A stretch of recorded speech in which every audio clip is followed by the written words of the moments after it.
Hello everybody and welcome to a new edition of Jan's Opening Clinic, where you guys, dear Chess24 users, can ask me questions about chess openings and I will answer them probably to the best of my knowledge. Like sometimes I get a little moody and I will still answer them to the best of my knowledge. The problem is, as always, lots of questions, so little time. So let's jump right into it and see the very first question that we have. These questions were posted in advance in a news article, which we posted, I guess, yesterday. And there's quite a bunch, but good questions. You guys, nowadays, you can tell with many premium members that they are working a lot on openings and the questions are getting better and better, in my very, very humble opinion, compared to the first shows I was doing. Anyway, F. Bardamu is asking, hello Jan, thanks for doing this opening clinic. You are welcome. After the moves e4, c6, d4, d5, e5, bishop f5, knight f3, e6, bishop e2, the very main line of the Caro-Kann nowadays. What line do you recommend for black? I used to play 5c5 here, but I recently ran into some problems after bishop e3, cd, knight d4, knight e7, and now both 800 and 892 give me trouble. I tried analyzing for myself a bit, but equalizing seems quite hard in these lines. Kind regards. Alright, let's have a look. Apologies for my reading comprehension. Oops, that's way too far, even though this is probably the line I was gonna recommend. One thing with these opening clinics is I normally struggle switching from questions to board, so apologies in advance for the many times where there will be no board and I will just talking, babbling, blindfolded. Anyway, Caro-Kann. 3e5, in my opinion, the critical move, bishop f5, and this is the main line of this whole complex, now f3, e6, bishop e2.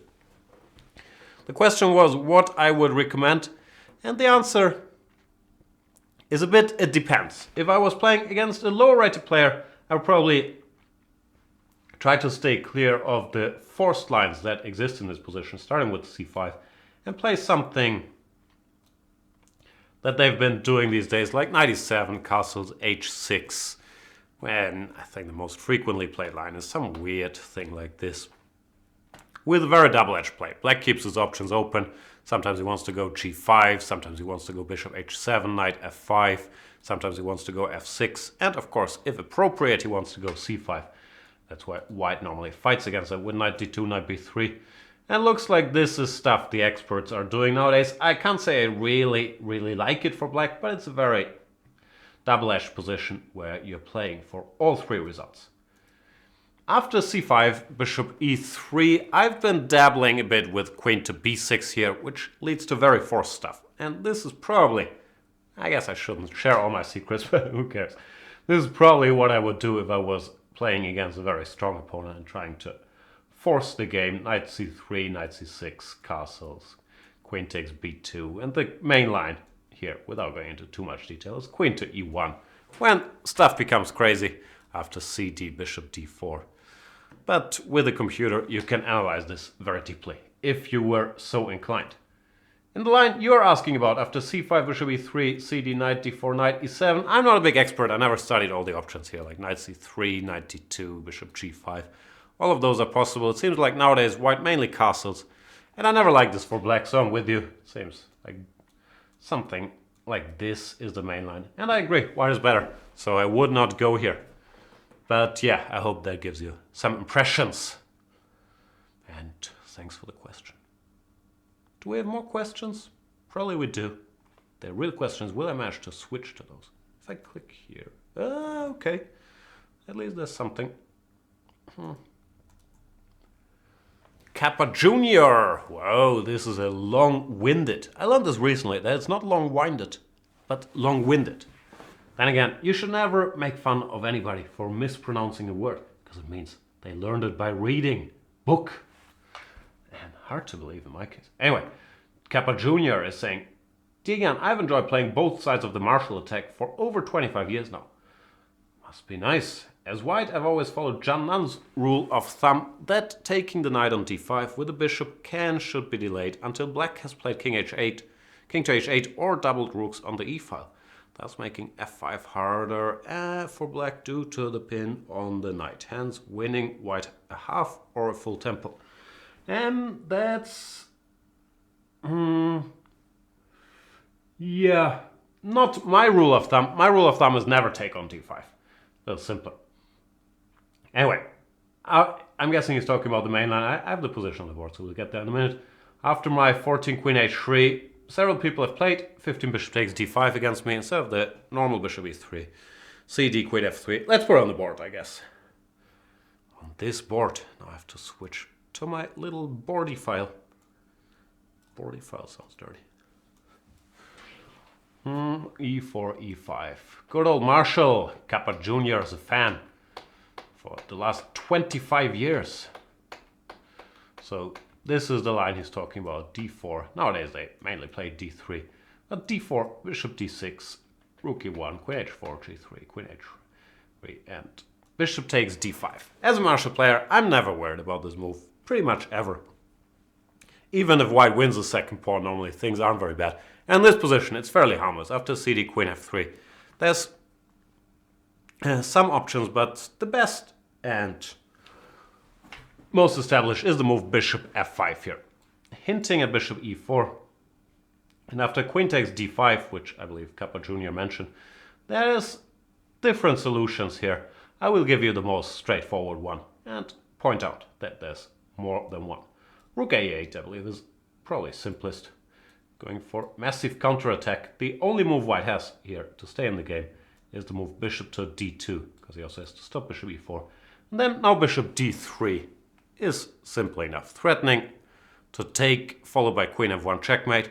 So the only white move, well, that's not really true. Queen g2 is legal too, but after queen g2, queen f5, black's doing very well.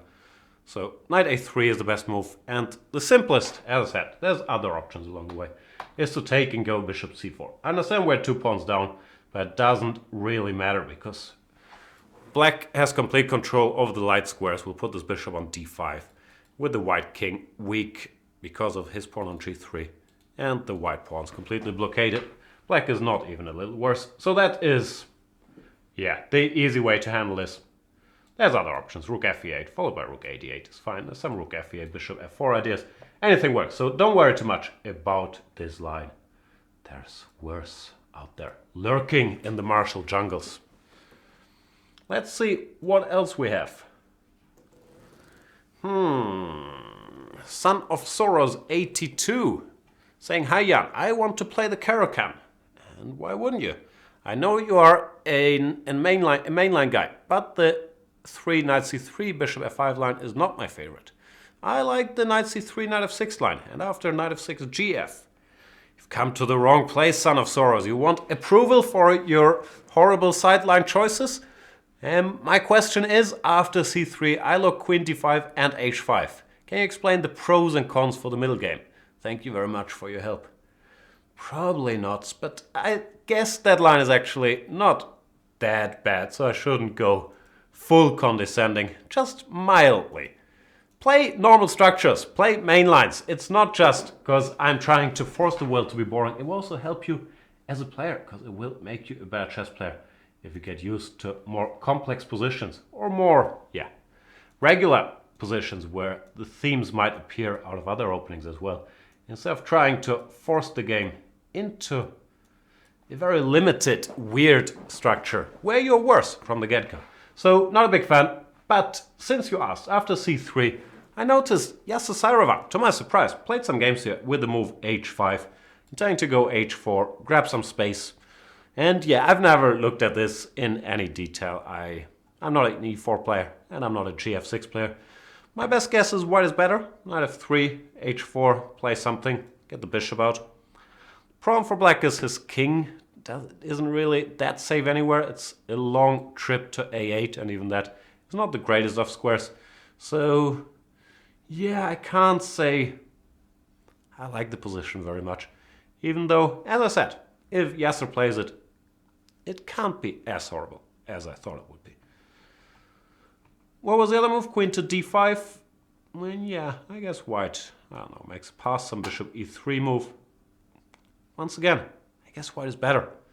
I'm sorry, I know this is not what you wanted to hear, but It's my honest opinion. I would not play these lines. And thanks for the question, though.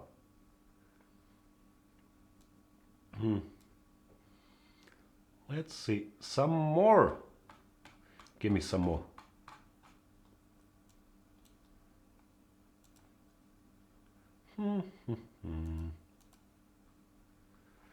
Haima is saying, "Hi Jan, I have a question with white against the semi-Slav.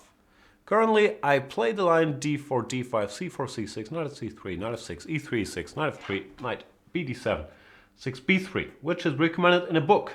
It was written. But I don't seem to understand the ensuing middle game.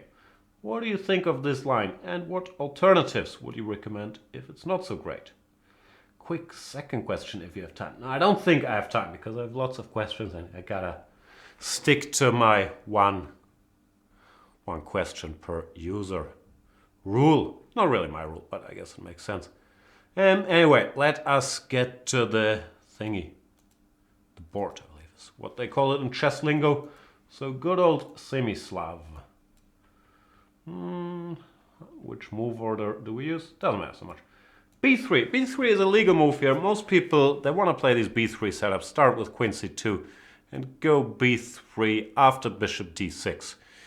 The main drawback starting with b3 is, well, it allows two things. It allows knight to e4, which I think is considered to be alright here. When after takes, knight d2, f5. I believe this is supposed to be kind of okay for black. And the other is bishop b4 is a move when after bishop d2, whatever, let's say castles. Black forced the bishop here, which is not the end of the world. So yeah, b3 is certainly a playable move. I'm not sure if I've played it, but I've thought about it at least. It leads to, yeah, even if you get what you want, which normally is bishop d6, bishop b2, castles, whatever, bishop e2 or bishop d3, leads to kind of slow play. Here I keep an eye out for these e5 breaks. So it's not really my cup of tea. I, in this position, alternate between queen c2, bishop d6, and mostly I play bishop d3 here, or the immediate bishop d3, which I guess I'm doing even more than the queen c2, and then bishop d3. The problem is you gotta know some theory here after dc, bishop c4, b5. That leads to more forcing play, a bit more fun, at least for me, than these b3 lines. Still, 6b3 is not a bad move. I don't know which book it was recommended in, but it strikes me as a playable move. So, not against it. Rendsburger is saying, "Hi Jan, I have a question about the Richter-Rauser in the Sicilian. e4, c5, knight f3, d6, d4, takes, knight f6, knight c3, knight c6, bishop g5, e6. Now queen d2 is by far the main move, but he's found a couple games with f4 in his database, but the move is hardly mentioned in books of the classical Sicilian, and I don't understand why. I see f4 is not as strong in the knight or with a6 instead of knight c6, because there's no direct threat of e5. But still, why is f4 such a bad move that is completely ignored by theory? What is the best plan for black? Caruana has played h6, bishop h4, bishop e7 when he faced f4 once, but the immediate bishop e7 and queen b6 also look decent. What would you play? Thanks a lot. I actually know the answer to that question. Shout out to Rendsburger for posting a diagram that makes it easier for me. Sometimes there's a bit of guesswork of what position we're talking about. But let's get to his question. Because I don't know much about the Sicilian as stated, but that one I do know. So good old Richter-Rauser. How do we get there? Knight c6, bishop g5, e6. Let's first look at the main move, queen d2, so we understand the difference. After queen d2, if black went h6, would be a mistake for white to go bishop to h4 because of a typical little trick. Knight takes e4, grabbing the central pawn, and after bishop d8, knight d2. Black is doing well. The problem with h6 after queen d2 is that bishop takes f6 is quite strong. Queen takes f6, white goes knight db5, threatens knight c7 and knight d6. And after, let's say, queen to d8, long castles. White wins the pawn on d6. Now let us look at the position after e6, f4 and go through the same train of thought. Black goes h6. After bishop f6, queen f6, knight db5, we go queen to d8. and white is not in time to attack d6 again. So next move would be a6, and black is better because of his two bishops. So that's not ideal. So white should go bishop h4, and now as Caruana played, Fabi, smart dude, bishop e7 is the correct move. And the reason why this line is not popular for white is that white wants to go queen d2 followed by long castles. He wants to bring his king over there. And here after queen d2 you run into the same trick yet again. Knight takes e4. Which, yeah, works tactically. Bishop e7, knight d2, and so on and so forth. Therefore, no one plays this with white. Of course, queen d2 is wrong, and you can do better. Play a move like queen d3, and probably. It's still a reasonably playable position for white, but generally the queen is better placed on d2 than on d3. That's why players start with queen to d2, not with f4. I hope that explanation makes sense. And yeah, to answer your question, go h6, bishop e7, and take it from there. Hope they plunder the pawn with queen d2 after knight takes e4.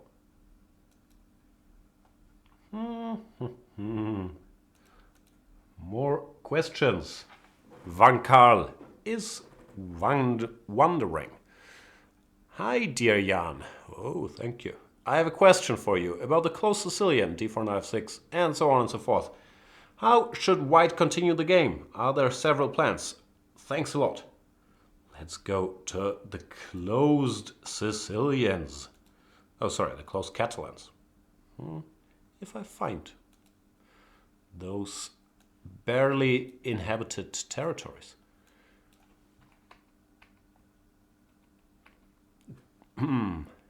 g3, bishop e7, bishop g2, castles, castles. In my video series, I give dc4 here and talk a lot about it. c6 is not considered to be great for black, even though recently there's been a bit of a movement and got a bit of a following. So let's see the line that Van Karl was wondering about. Queen c2, b6, knight bd2. White goes for e4, bishop b7, e4. Here, the reason for the outburst in popularity is that the move knight a6 is a pretty clever little move in this position. And guys have been playing that. Anyway, Van Karl asked about swapping down, rook d1 makes sense, takes, knight f6, not sure about knight f6, and queen e2. This position is better for white. Generally, if black does not manage to get in a quick c5, he will be in trouble here. And after both the queen moves you mentioned, he won't manage. Queen c7, bishop f4, bishop d6, knight e5, and now c5. There should be tactical problems. dc, yeah? dc5, and if the bishop c5, some knight jump will win, knight d7. Otherwise, pieces are hanging, so you can't go c5, and then you're in a world of hurt, for example, after knight d7, c5. So very nice for white. So queen c8, I guess, is a little better than queen c7, but it's still unconvincing. Still no threat of c5, because now it can be met by playing d5 after, let's say, bishop f4, c5, d5, no good. So it needs more preparing, rook to e8. And here, I don't know, I guess there's many moves, but I like bishop h3. Just continue fighting against c5, because we can meet it with d5. The black position is not very nice. So yeah, that line is good for white, but generally in these structures, whenever black simplifies, you want to keep an eye on stopping c5, or if you're black, getting it in ASAP.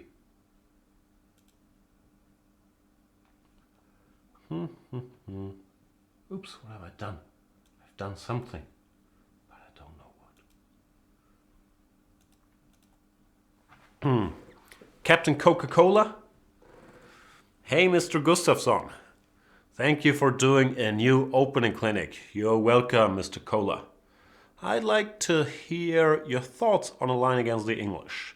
After c4, e5, g3, knight c6, bishop g2, bishop c5, knight c3, d6, e3, a6, knight g e2, bishop a7. After castles h5 gives black nice attacking prospects, but if white delays castling for a bit, I'd like to have some ideas against other replies by white. Is h5 still a decent idea? Thanks for your time. And to make it quick, h5 still is a decent idea, but nah. Let's go into more detail, if we manage to, which is always a big if, because juggling between these windows, very tough for me to do. So c4, a lot of c4 questions today. e5, g3, knight c6, bishop g2, bishop c5.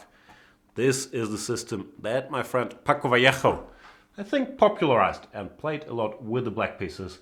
My first point, and this is an important point, I believe knight g2, even though it looks very natural, is less good than knight f3 here. I played knight f3 recently against Philipp Schlosser, and I think this is a better move.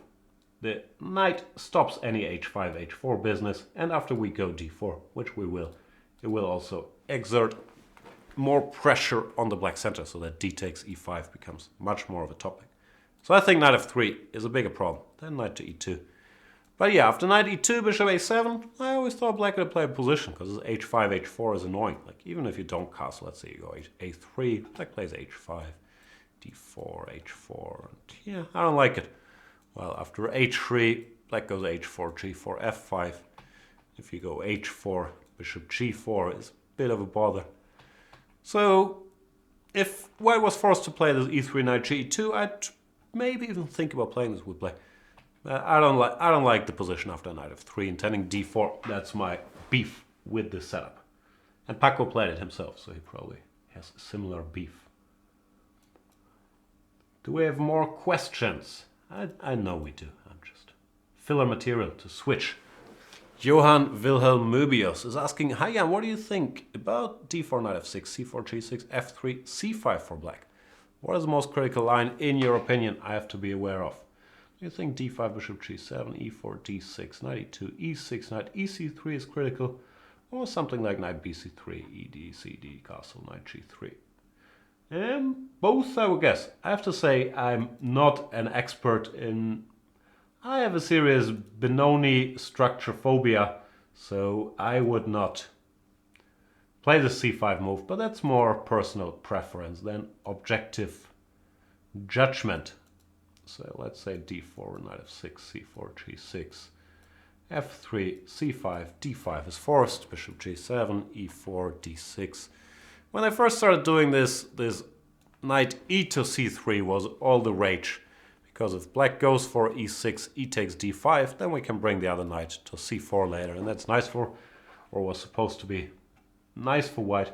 But things aren't that easy. And I think guys like MVL have started mixing stuff up with some very direct knight h5s and making matters complicated. So I don't know the status quo, but it looked like Maxime was comfortable playing that with black. And white has recently gone back to playing this line with knight bc3, e6, whatever they do. This stuff which transposes directly into a main line of the Benoni, where white is already committed to f3. So it's playable for black, but I would not go anywhere near it because it makes me very sad, this Benoni structure. It always feels so lost positionally. But that's more personal preference. Chess style wise, yeah, c5 leads to a double-edged position, and I'm sure it's playable. But I really can't say I have much expertise there. I've noticed that they sort of stopped doing this knight ec3, which when the line first came out was supposed to be the clever way to play.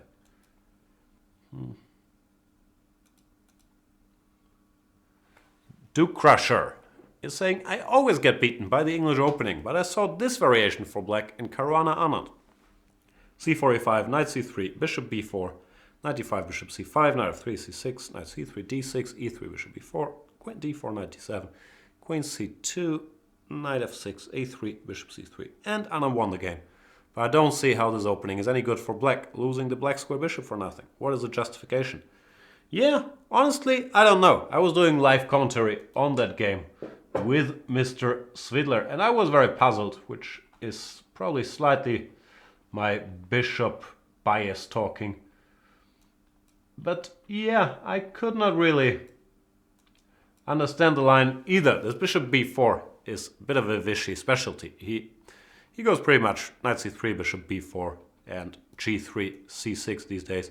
He's trying to defend that territory, and he seems to have decided that this position you mentioned, or in general, many of these positions where he just gives up the bishop for the knight are playable. d4, I'm not sure about the move order, but this is what they got. Well, all my instincts are yelling white has to be better here. The truth is probably somewhere in the middle. I've looked at this a little bit.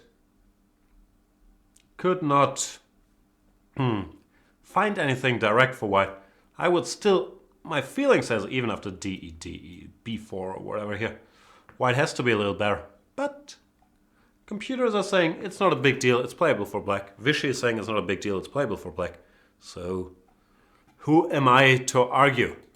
I'm sorry, I guess this is not what you want to hear. The computers are saying it's playable, Vichy is saying it's playable. I would never go anywhere near this, where we're just the bishop pair down for what to me also looks like very little out of the opening. But things are never so easy, as we've seen in that game where Arnold, after, what was it, b4, e4, knight d2, d5, won a model game by using the fact that this bishop didn't really make it. So it's interesting, but it's above my pay grade to support this line with black.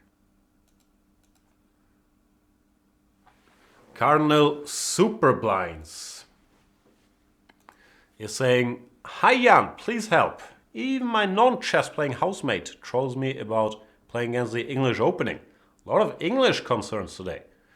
As black after 1 e5, I always play some random combination of knight c6, d6, g6, bishop g7, then shove on the king side whilst losing the game on the queen side. I also do this in the King's Indian, but he doesn't know about that. Can you please prescribe? How do you pronounce that word? Prescribe, I guess. Something to take the edge off. Many thanks in advance," by Cardinal Super Blinds. I don't know, play something else, I would guess, no? If you don't like it. Plenty fish in the English Sea. My honest belief has always been that the best system, I think we have a question about this later, is to do this stuff. And I never found anything I particularly liked for white, sorry. Pieces come out, black has a stake in the center. I just don't think white is better here. So I always consider that the best line. Now, what I would do in practice, who knows? Like, I've played c4, c5, and I will probably play it again. I've played all kinds of knight f6, e6 things, trying to transpose back to my repertoire against 1 d4. So, as usual, it depends. Well, yeah, I've never played these King's Indian setups. I don't think they're necessarily bad. I don't think they're considered to be all that bad. But I don't like it either when they start attacking me on the queen side. I don't like being worse on either side of the board, which sort of restricts me stylistically. I can't play Benoni or King's Indian or any of those things. But yeah, I understand why you wouldn't like it. As for the choice, many things, but the main line to my mind is always e5, knight f6, d5, and I think black is fine.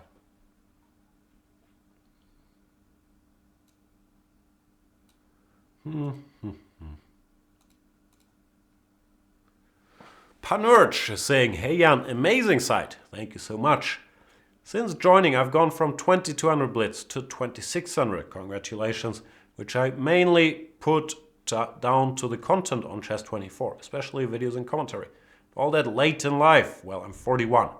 Ooh, don't give me that. That's very close to my age. Late in life. Very sad. Anyway, he said, "Thank you, very welcome, Panurge. Now that the flattery is out of the way, I have a problem on the black side of the Spanish, which I took up recently. I'm having pretty good results in the Zaitsev main lines, but when guys go 5d3 and I try to stay in close Spanish territory, I keep getting brutalized by knight b2, knight f1 before castles, h3, g4, knight g3, etc. Doesn't seem to matter how many central pawns I hurl down the board. They always end up sacrificing a knight on f5 and checkmating me. How do I crush this annoying plan? This has happened to you multiple times, that they go knight d2, knight f1, h3, g4 and checkmate you by going knight to f5? That's surprising. Anyway, I will answer what I think you should do against 5d3, which is play b5. After bishop b3, play bishop c5. None of this d6, g6 slow play stuff if white gives you the chance by playing 5d3, which indicates he can no longer go for a quick c3, d4. We can be greedy, go b5, bishop c5. There's not that much theory to know here. And black is pretty much doing alright. The one thing there is to know is that after knight c3, d6, knight d5, we have to go h6. So not to allow bishop g5. But this is fine for black. So is everything else. And yeah, that's what I would do. I wouldn't dabble in these d6, c3, g6 lines. Even though, yeah, I'm pretty sure you're not obliged to get checkmated by h3, g4, knight g3 here. I don't know, just grab space in the center, you know, b5, d5. Do something before a knight lands on f5. But hard to tell without knowing exactly what went wrong. I would go b5, bishop c5.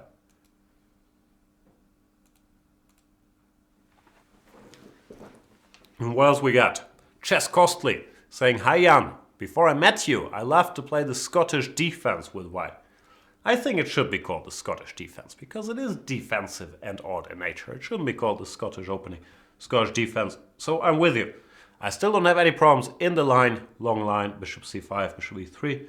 All right, no problems there. That's good for white. To my question, can you agree with my given line? Yeah, can't say I'm a big specialist on bishop c5, but if you like it, I'm not against it. The line does ring a bell. And can you give a solid line against 4 knight f6 for white? Solid line I can do. I tried e5, queen e7, queen e2, knight e5, c4, bishop a6, b3 so many times, but I tend to play this line very shaky. And yeah, this is a tough position to handle because your position is so full of holes with white. And you have to be extremely careful. I'm afraid to play 5 knight c3 because white players don't have a good score in this main line. Yeah, but that's because normally it's lower rated white players trying to force a draw in that line. And normally the lines that people use trying to make a draw will never have good scores because they're mainly employed against stronger players. But yeah, if I was forced to play this position, fortunately so far I haven't been, I would go for knight c3. The main line is bishop b4, takes, bishop d3, whatever move. Or normally you always get some variation of this. And here, now how do they do this? Queen f3, c6, h3, right? Or do they start with h3? Maybe they start with h3. I guess they start with h3, c6, queen f3. In this position, I don't know. It's not that easy to play with black actually, because white is a little better structurally. It's very simple to play. Bishop f4, rook to e1. Yeah, it always bothers me slightly. Like, black can equalize here, it's not. That is a refutation of chess. But it bothers me slightly when they do that, because it's very solid for white. And not so easy to play with black. Like, whatever. I think they go rook e8, bishop f4, bishop d6, rook e1 is the main line, bishop e6. You go knight e2. You want to jump around. I don't know. It's a very, very solid line for white. So if you're looking for a solid line, I would certainly do that. Of course, there's some other things to learn, but not that much really. Like this line is playable, but I think white is a little better. What else is there? Bishop c5, I guess. But bishop c5 I've always had my doubts about. After bishop e3, I have a feeling white might be better here. So yeah, go for the 4 knights. Enjoy. You can also, if you want to do this, there's no particular reason actually to start with 3 d4. You can just go here. And here, when e d4 is the only plausible move, bishop b4 is not very good. And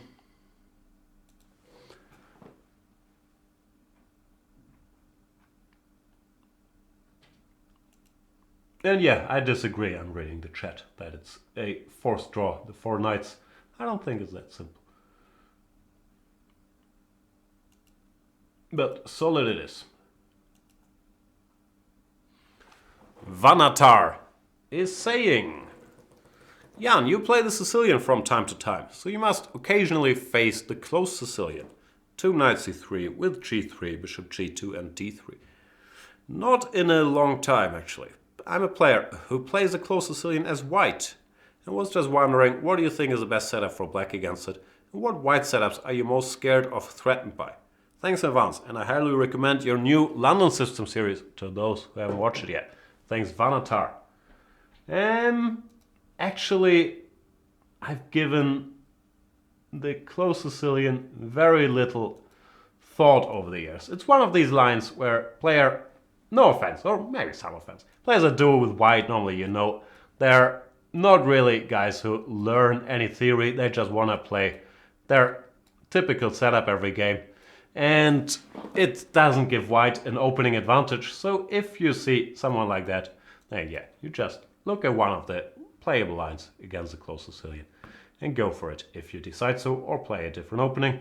Having gotten all these insults in, yeah, I'm not really concerned about anything. What do? You go bishop e3 here?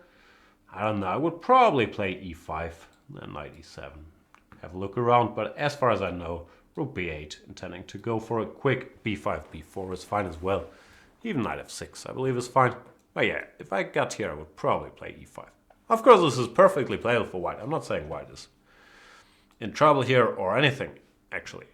I would guess it's equal. It's just that there's not that much theory to know. Or at least I don't know that much.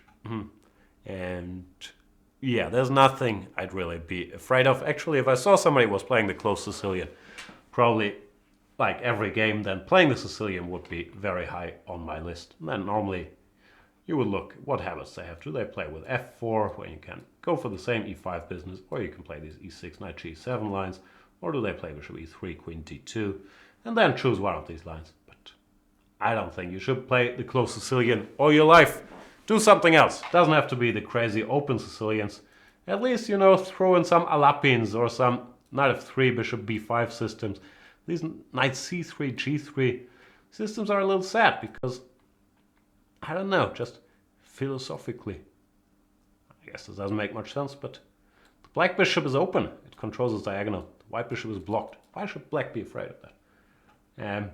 Anyway, similar story to like the King's Indian setup against the English, which is the same thing with colors reversed we talked about earlier.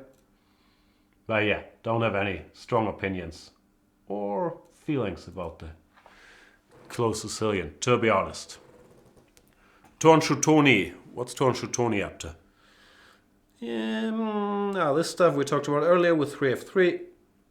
I would like to go f3, c5, d5, b5, which, with, as far as I know, a comfortable Volga sideline. Any thoughts about that? Yeah, I disagree. I think that's a bad Volga sideline.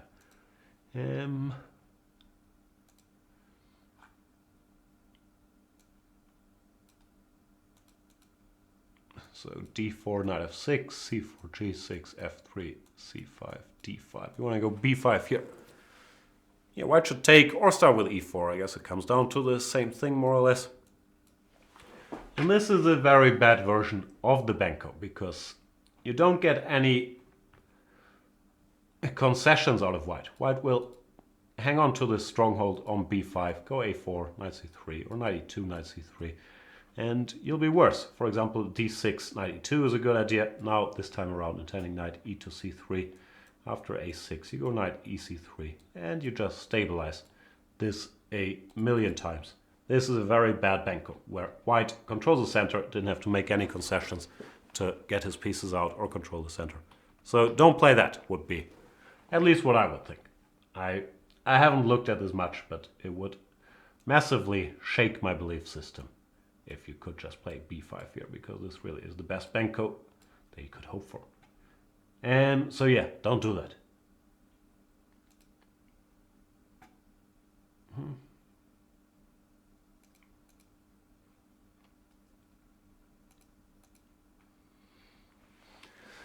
Frank Steinbeckers is asking, what is the best way for white to fight against the GI? Is that G.I. Joe? Now, probably he means Grunfeld Indian. I don't know. Nobody knows. That's the problem. And my usual speech in such cases with white is, I don't think there's the best way or a fixed best way to fight against anything when we're talking main lines. It's always a case-by-case basis. And yeah, I have no idea. Like when I say I'm dealing with a Grunfeld player, I'll play a lot of 1c4. I'll play a lot of 1 knight f3 and try to lure them into some of these slightly shakier Grunfeld sidelines. After d4, knight f6, c4, g6. Once again, depends on their preferences. Like f3 we've just talked about is an interesting move. Most of the world top nowadays plays g3, bishop g2. When, again, it depends. Do they go c6, d5? Are you in the mood for that? Or do they play the King's Indian here or play an immediate d5 when you might be more in the mood for that? But I am not aware of any Grunfeld refutation or of any best way to fight for an advantage after knight c3, d5? I don't think anybody is. So, as usual, it does depend, Frank. Sorry. And another question. Okay, these are short questions. Do you plan to update your 2 DVDs about e4, e5? I do not, but I've been looking at a bit of Italian recently, so maybe once I have enough material there where I have something new to say, then I might do some video series on e4, e5 stuff from the black point of view, but that would be in the distant future. Don't ask me about it. I don't know yet. Intermove is saying, "Hi Jan, I'm still upset about my draw against you in the Banter Blitz where I was winning." Wow. That is that what you call a humble brag? I think that's pretty much a humble brag. Anyway, my question is, I'm looking for an exciting way to play against d4, c4, knight f3 structures. Excitement. I play the King's Indian defense nowadays, but I often lost track in the unknown variations like h3, bishop e3 and bishop e2. After looking at some games in the Dutch opening, I am interested. What are your thoughts about the Dutch? And how do you face the Dutch? I'm guessing Intermove is reasonably new to these shows. If not, it's an expert trolling job, because I've voiced my strong dislike of the Dutch many, many times. And not just on these shows, but also towards Dutch players like my Spanish friends, Nino Anton, Paco Vallejo, who most of them have given up the Dutch by now. I don't know, it depends what Dutch you want to play. I don't know what I would do with white, as usual. Everything depends. I've played a lot of main lines against the Leningrad, if that's what we're talking about. These things, while I'm sure theory is moving, I will never believe that you can weaken your king's position on move number 1, not develop anything, and emerge unscathed. Is that how you pronounce it? Probably not. If you go d4, f5, I believe knight c3 is also an excellent move, giving white good chances for an opening advantage. And I believe even bishop g5 gives very decent chances for an opening advantage. So, yeah, not a fan of the Dutch. Like, some Stonewall specialists go for e6 followed by f5. That, I guess, is a little more respectable. To follow up with knight f6, c6, d5. But it's not exactly the interesting kind of play you're seeking out, I guess. Having said all that, this is just my very biased personal opinion, and I wish you the best of luck and many nice victories with the Leningrad Dutch, which is after all a King's Indian where you already have your pawn on f5, helping you to checkmate the opponent, if things go well. The last sentence was a little tongue-in-cheek. And thanks Intermove. Aura Chess saying, "Hi Jan, first of all, thank you very much for your repertoire against 1d4. I learned a lot from it and like to play it in OTB tournaments. Although I really like to play the Triangle Slav. So for that I watched the series by Sopico. There I find myself in trouble because I don't know what to play against the London system when I want to get a kind of Triangle Slav setup. Stop thinking in setups, start thinking in moves. That's my advice, first of all. In addition to that, while white still has the option to delay c4, well, having developed the bishop to f4. So do you have any advice on how to play against the London system setup with a kind of Triangle Slav setup? Thank you, Vance. Keep up the great work. And I honestly don't fully understand what your problem is. The Triangle Slav is you go c4, e6, knight c3, or knight f3, c6. So after d4, d5, if they go bishop f4, I don't think you gain anything by going e6 and c6. This is just a different position. And I would advise to follow, for example, the stuff that I gave in my video series against the d4 sidelines by starting with c5. If they go knight f3 and you're worried to play knight f6 because then c4 would get you out of your repertoire, you can play e6. If they go c4, you go c6 and you're back to the triangle. Well, if they go bishop f4 now, I think you can still play c5, e3, knight f6 or knight c6 and you'll still be able to make it towards some of the lines that I've mentioned or towards very similar lines transposed after c3, knight to c6. So yeah, if you insist on playing with e6 and c6, then you will be worse. There is not that much I can do for you there because then white will, as you mentioned, play c4 at an opportune moment. And probably you'll end up a little worse. So don't do that. Play with c5. Take it from there.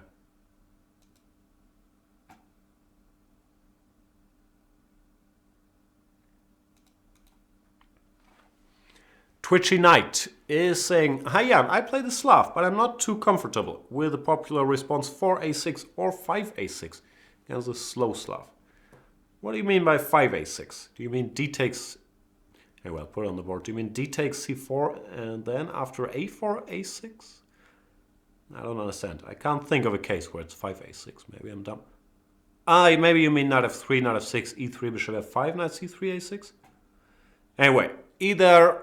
The problem is it's difficult to avoid the a6 move in various move orders, either via 3, knight c3 and 4 e3, or via the Rati move order with delayed d4.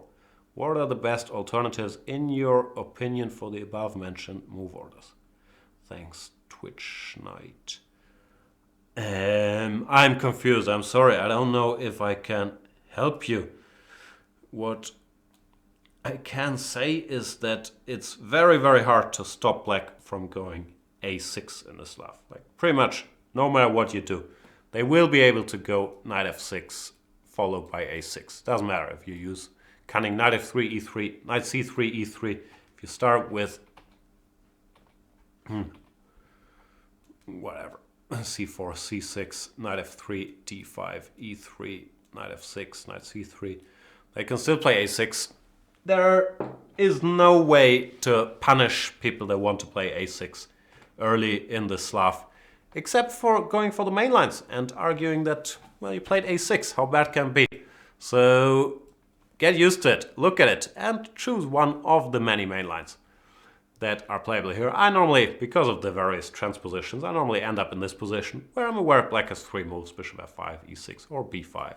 But I'm not particularly afraid of any of them, and I believe that white has as good a chance of an opening advantage in these lines as anywhere else. Recently, there's been a lot of actions. Levon Aronian won a very nice game against Magnus Carlsen after e6, bishop f5. We've also seen plenty of games, and after b5, b3, bishop g4, queen c2. I think white has also been doing well, or bishop e2. Like, yeah, there's no way to avoid black playing a6, but I wouldn't be too concerned about it. 303.303 Bookworm saying, "Hi Jan, a question to take you down memory lane. My daughter will represent the tiny chess nation of New Zealand in the under-10 Cadet Worlds in Brazil later this year. Congratulations to your daughter, made it to the World Championship. Whereas the black opening preparation against 1 e4 is all sorted. Must be nice. I'm not too sure what to do against 1 d4, 1 c4, knight f3 lines. The stuff I'm playing myself, Dutch, Basman, etc. What's Basman? Does not seem right for a 9-year-old. I agree, especially on the Dutch. So what did you play as a junior? I did not play organized chess at the age of 9, so nothing at that age. I had this chess book when I was like, I don't know when I got my hands on it, when I was 10 maybe. It was called Kasparov's Schacheröffnungen, Kasparov's Chess Openings, German book by international master Otto Borek. And I pretty much played everything that was given in there, which was Kasparov's repertoire at the time. King's Indian, Sicilian, Scheveningen, and with white it covered 1 d4 mainly. So I played that, didn't stick around. I noticed quickly that King's Indian wasn't for me and gave it up when I was like 12 or whatnot. Sicilian I played a little longer, also didn't stick to it. I'm not an experienced coach at these young ages. My general advice is, as always, play main lines, play something sensible, then you save time later, you don't have to switch. So, I don't know, play the Najdorf, play e4, e5, and against d4, play something that suits you. If you like sharp forcing variations and you don't mind studying, then play the Grunfeld, or follow what I've been giving in my video series if you want to be slightly more strategic. If you want more double-edged, play the King's Indian. and so on and so forth. There is really no right answer, but there is a wrong answer, and that's the Dutch. So anything but the Dutch, I would recommend. I'm sorry for not being more helpful, but yeah, that's really so much. It depends. Alekinin is saying, "Hi Jan, can you analyze a bit after d4, knight f6, and so on and so forth? Position on the board. Thank you, bye." I'm sure, let's analyze a bit. How do we get there?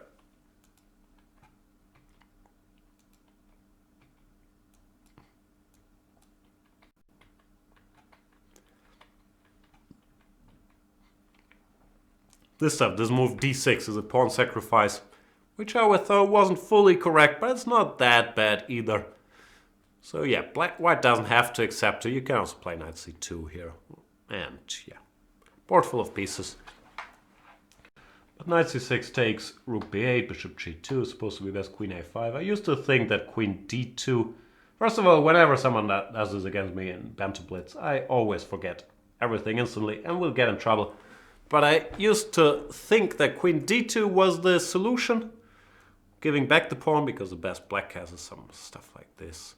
There were some games featuring these things recently, but the computer says it's not that much actually. After a6, knight a7, some weird lines.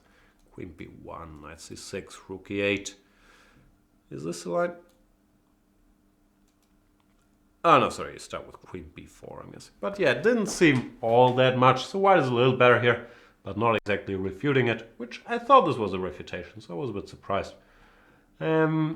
The alternative also brought to you by the computer, who would have thought? It's knight b5, which also seems a little better for white, stopping black from going queen h5 and intending bishop d2, bishop c3. When yeah, I'm not sure black equalizes, but he's close. Some stuff like, I don't know. Lines like this look sensible. When I guess I'd rather be white with the knight and 2 pawns versus the exchange. But not necessarily forced. Maybe you can do something else than d5 or something else than rook c8. Queen c6 here maybe. I think white is a little better on all these lines, but it's less ridiculous than I thought it was.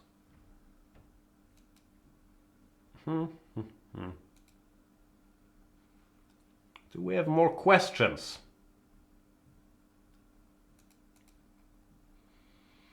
Whoa, Daniel Scarahar. Hi Jan, I'm having some trouble against the Catalan. I tend to play the Benoni against d4 and have tried 3c5. Yeah, that's very logical if you're a Benoni player. Usually followed by something like 1, knight f3, cd4, knight d4, d5. Yep, that's a line. Or 2, 4, e3. No, that's not a line. 4, e3 doesn't make any sense there. cd, ed, d5. But I don't really know if this is a good approach since I'm having trouble executing a plan after that. Position seems solid, but I don't really know what to do. In the second case, I've been trying to put pressure against the d-pawn, which tends to become isolated, but without much luck. I know you tend to prefer the quiet positional structures, but do you have any advice for me in the spirit of the Benoni? Even if it means changing my initial setup when faced with the Catalan. No, I think what you're doing is fine. If you're a Benoni player, you should go for 3c5. And yeah, especially the second line you mentioned, you should, I don't know, you should be very, very grateful when your opponent does something like this, but I don't think many opponents will do this, frankly. Because combining this sort of Tarrasch structure with playing g3 does not look healthy to me. I'm not even sure if you have to go cd or if you can go d5 immediately. Also looks perfectly fine. The thing is, if you get whatever, some isolated queen's pawn position here, g3 just leaves a very ugly hole. And if black ever manages to put his bishop on this long diagonal, black will be in excellent shape. So e3 is not a move. Knight f3 is a move, and here, yeah, you have to decide which line you want. d5 is fine when the main line goes something like bishop g2, e5, knight f3. And here, there's a little trick, which you might be able to catch some pawns off guard. You can go d4. And after knight takes e5, you go queen a5 check. You win the knight. Therefore, they can't do that. And after castles, knight c6. Well, theory continues, but it's supposed to be playable for black. So I'm perfectly fine with your repertoire. Just, you know, get more comfortable, gain more experience. It doesn't sound like the opening here is a problem.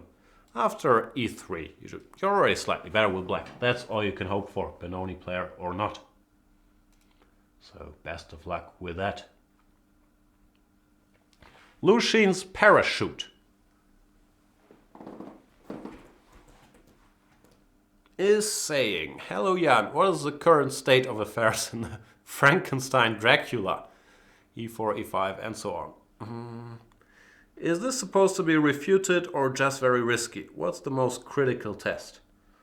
I can't say I'm a big specialist because I've never devoted any time towards it. I understand it's fun to analyze, but it's a bit pointless because the move order is so harmless from the black point of view that, I don't really feel any particular need to analyze a position, a rook down here in great extent. Still, knight takes e4. Normally I would just play knight c6 because I'm lazy, and then after d3 go knight a5 or bishop b4 transpose to other lines. But knight takes e4, nothing wrong with that. Queen h5. The point is, of course, knight e4, d5. Queen h5, knight d6, bishop b3. And here, the next lazy exit that I would most likely take is bishop e7, when, as far as I know, black is doing pretty well. Knight f3, you go, I don't even know, knight c6, and queen e5, you castle. And black is fine. So, no reason to mess around with this. Still, I understand, it's cute. I think white is better here, no? My computer says white is better. It leads to a strange position, though. Knight e2, bishop e7, takes, queen back. I'm not convinced that black has enough compensation for whatever it is. You're an exchange and 2 pawns down. So it's probably not quite enough, but it's a fun position. f4. And I wouldn't do it. I think this is, objectively it's bad.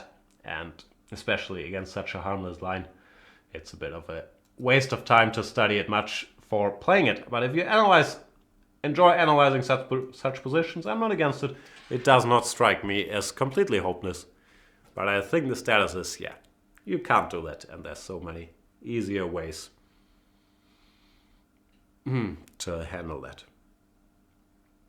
Or to handle that move.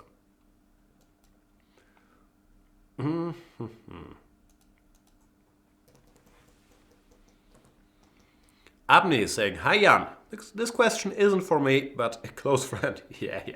I've heard that asking for a friend thing before. He plays the Scotch Gambit and has trouble when his opponent plays f3. What line would you recommend he plays to get a good position? Previously was playing f3, ab, e4, queen a5, check, bishop d2, b4, knight a3, d6, knight c4, queen d8. However, he has a bad record against this and often finds himself in a losing position. Always puzzled that people get these positions multiple times. Still, I'm once again can't say I'm a big expert.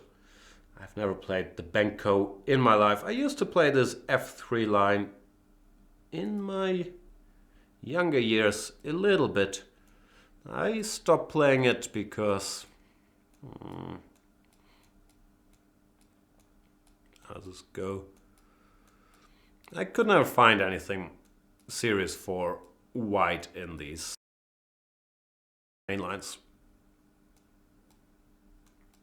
It's this stuff, right? No, I think they go to c4. All of this nonsense.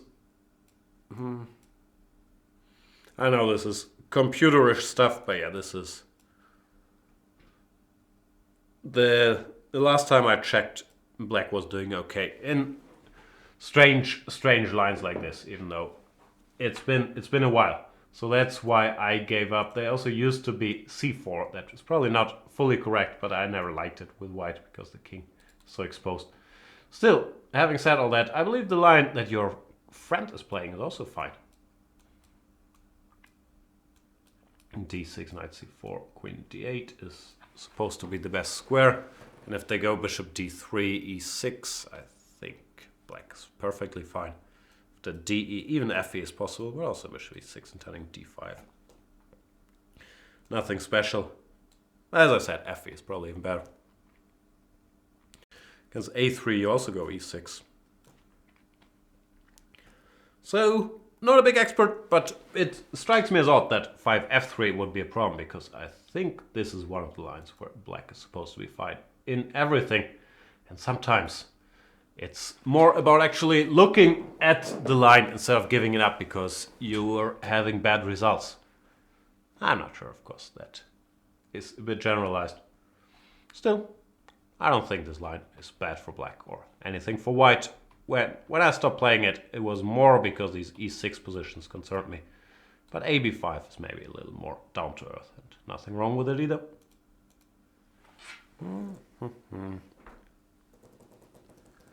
M. Hansen 23 is saying, Jan, you have had the... Oh, sorry. Here we are.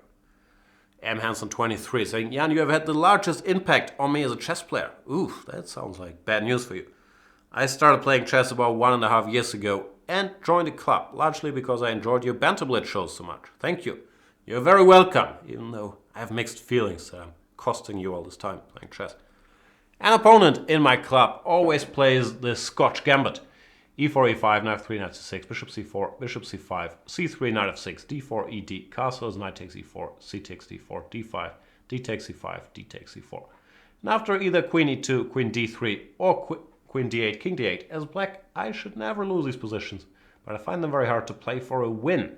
Should I stop complaining and work on my endgame technique? Yeah, pretty much. Or would you recommend a different approach to this opening? Would you consider recording a latest trend in the open game series, similar to the one you recorded on the Marshall? This would be especially helpful for opponents' openings like the Italian game. Many thanks and keep up the great work. Thank you, M. Hansen, very kind. To answer your question, yeah, well, you're doing everything fine in that line, and I don't know any better way to handle it.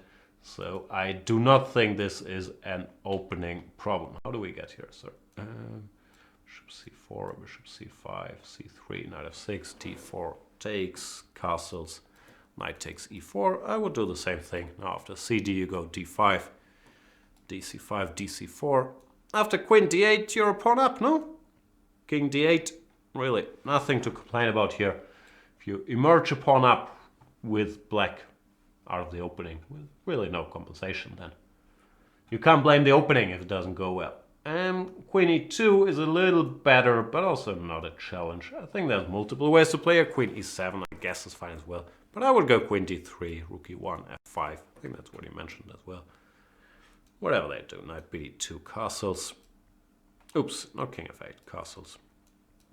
Takes, queen e4, bishop f5. Only black can be better. So, yeah, I don't even think these positions are too drawish. I think they're just very, very nice for black. Therefore, yeah, stick with them and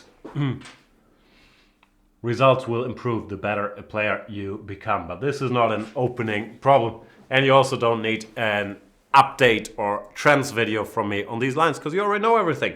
You know how to get a good position. That won't change in the next 100 years. So yeah, don't change anything. Keep doing that, and I think you'll be fine.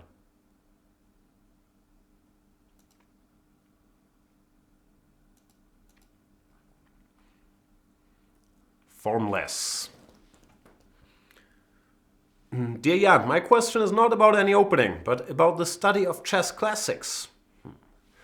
In the Chess Classics Clinic. I don't read any chess books because I've always thought that players in the past were much weaker in defending positions and less resourceful than they are today. For example, accepting all their opponent's sacrifices and then getting checkmated. But not all chess books are about games from 1850, I'm guessing, right? There must be some that cover like recent stuff. Therefore, I prefer to study the recent games of elite players and try to get my ideas from them. I also just got back into chess after a long break and don't have the time or attention spent to read chess books all day.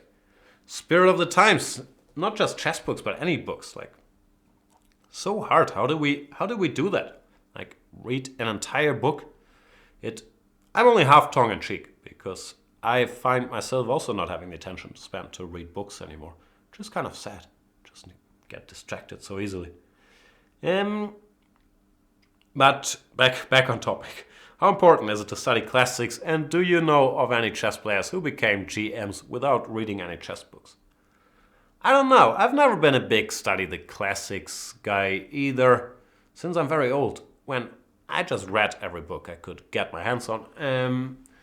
When I was younger, I know many GMs that stopped reading chess books, and I'm half included in that list at some point, because yeah, you feel like opening books are temporary enough that normally it's better to do your own files and keep them updated instead of reading too many opening books and you don't feel like you want to read books on the classics.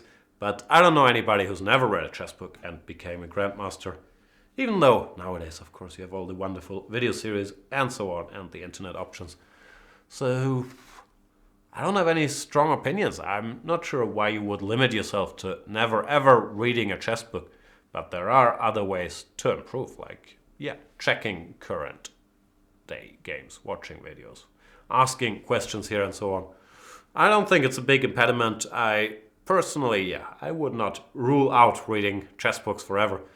But yeah, I've been reading very few of those over the last years, but not in my formative years where we didn't have internet back then, so I read everything I could get my hands on.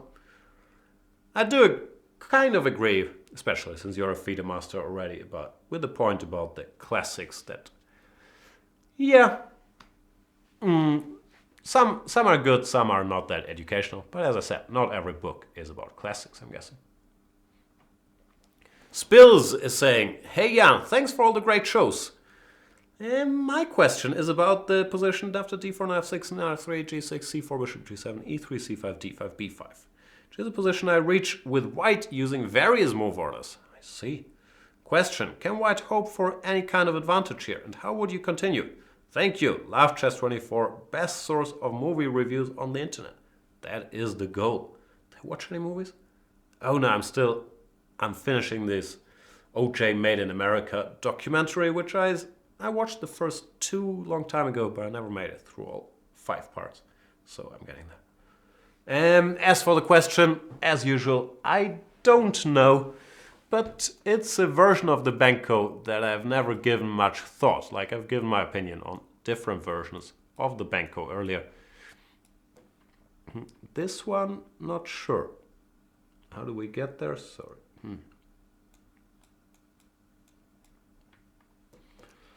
Hang on, I'm confused, sorry.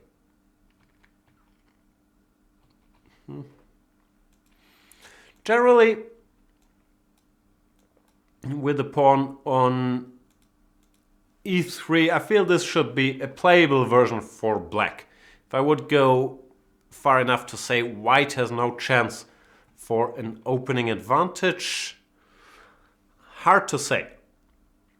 Because I still think that white might be in time to put up a fight for this b5 square after, like, I guess, castle, white goes a4. Black still has to do something kind of drastic to try to undermine this. Even though I'd rather have my pawn on e4 when white would be much better here, I still think that white is fighting for an opening advantage here. And I couldn't come up with anything obvious how black should get his pieces out and equalize here. The computer gives some stuff like bishop b7, rook a3, which I don't fully understand, but it looks like white could be in time to consolidate. And if he manages, even at the loss of a tempo, to go e4 here, doesn't have to be bad. So I have a feeling that black should have ways to find counterplay here, but they're not obvious to me, and I would not be discouraged from using that move order, which I'm guessing you're using to fight against the Grunfeld. So after d5, you can go cd5 by the c5, b5 idea. Generally, even though we get a lot of vulgar questions, most strong players, they're quite reluctant nowadays to give that pawn. So I wouldn't expect to be facing it that much. And you see in practice that most guys like MVL, they play b6 here, followed by bishop b7, or d6, or d5. But I haven't seen a lot of c5, d5, b5 at least. So it would require more work, which, frankly, I haven't done on this line. But I have a feeling that white can very much fight for an opening advantage there. I need to take a 1-minute break, after which I will be right back with you. It's you don't want to know. See you in a minute.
And we're back.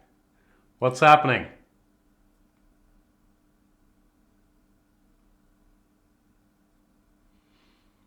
I guess I should know. I should probably answer another question. My brain is melting with all these Benko questions. People desperate to give their B-pawn away. Why would you do that to your poor... See, I can't talk yet. I'm getting there. B-pawn. Punter99 is saying, hi Jan, what do you think about this kind of dragon with g6, bishop e3, a6, f3, h5 to avoid g4 and bishop h6 immediately? With the idea of keeping the bishop on f8, developing the pieces knight d7, b5, bishop b7, queen c7, and then bring either both horses via b6 and e5 on c4, or playing with e5, b4 and maybe d5. Castling only very late, or if it's really unavoidable. To me it looks very interesting, but there is neither much theory nor games. So is there anything wrong with it? What are White's most dangerous ideas against this? Thanks. Yeah, the famous Dragendorf. That's what the Spanish kids call it. I don't think it's great, but it's not horrible either.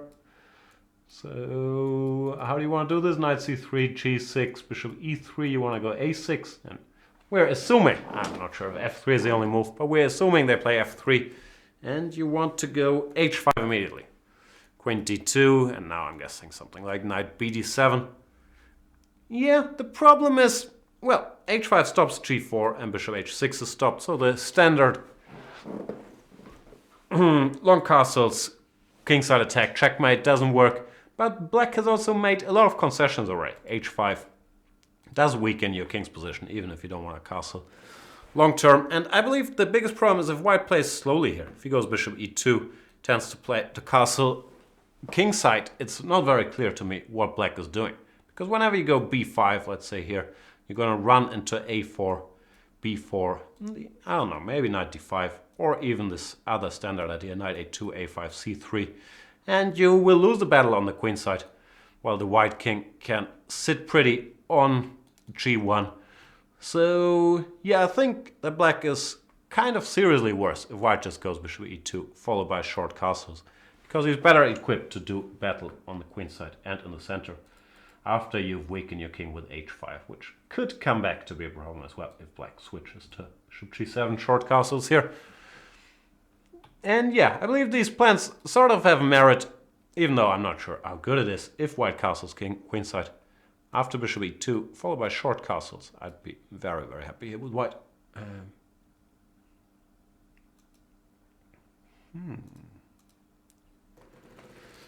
Quentin Fontaine is asking, hi Jan, I've seen Magnus play d4, knight f6, c4, e6, knight f3, d5, knight c3, a6 a couple times in rapid games, and decided to start playing it myself whenever I don't feel entering the forced lines of the Vienna. What do you think about the system? What would you say is the most critical line, and how would you handle it? Thanks. Yeah, I have seen that too.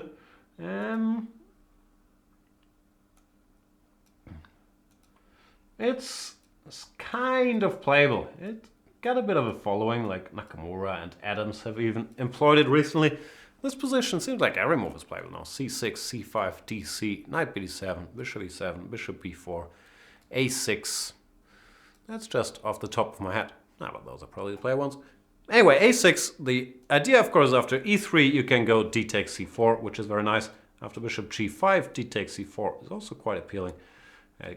Same thing against g3. So against most moves you want to go d takes c4. Therefore, the critical move after a6 is c takes d5, e takes d5, and here either bishop f4 or bishop g5. I have a feeling bishop g5 is a little more critical. The setup they normally go for is bishop e6 followed by knight bd7 and then bishop to d6, which is playable. I would guess white is a little better, and it's not everybody's cup of tea to get this sort of slowish Karlsbad structure.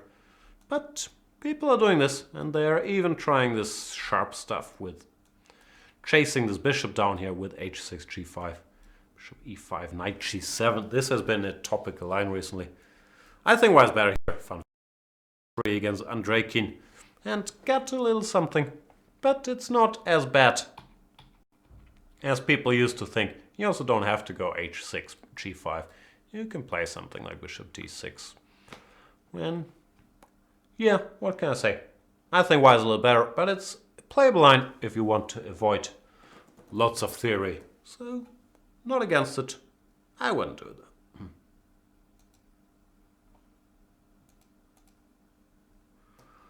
Pramod NVS. There he is with a question. Hello Jan, waiting for the next segment of commentary from the duo of you and Peter.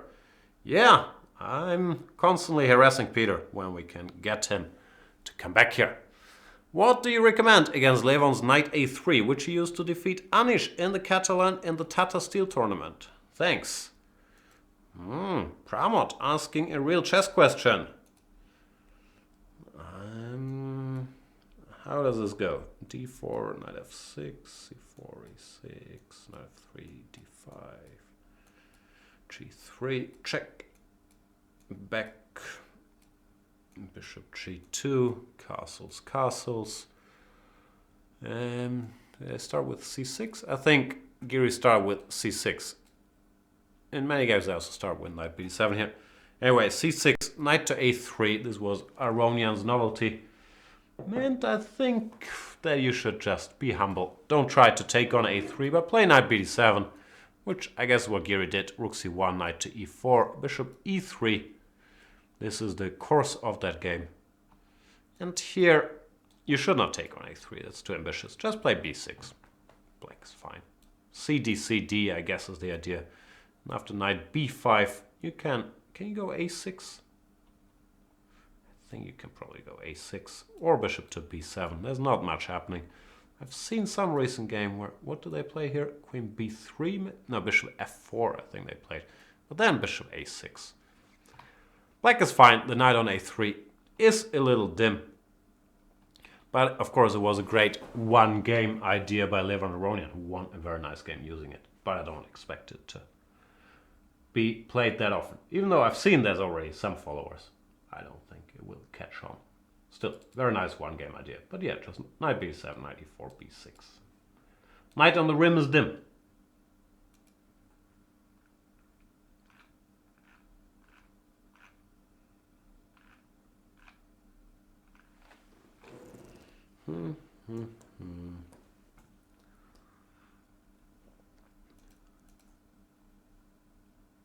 Grandmaster Passion How should you modify your opening choices for multi-game per day open tournaments? Oof. I try to avoid multi-game per day open tournaments, to be honest. In my last tournament, my opening choices resembled those of the top players in Super GM round robins, but my opponents almost completely avoided tactical mistakes. Oh, whiz kids. And it was difficult to defeat even considerably lower rated players. Do you think a willingness to take a small disadvantage, objectively zero advantage for white, for considerably dynamic chances imbalances is essential to win open tournaments?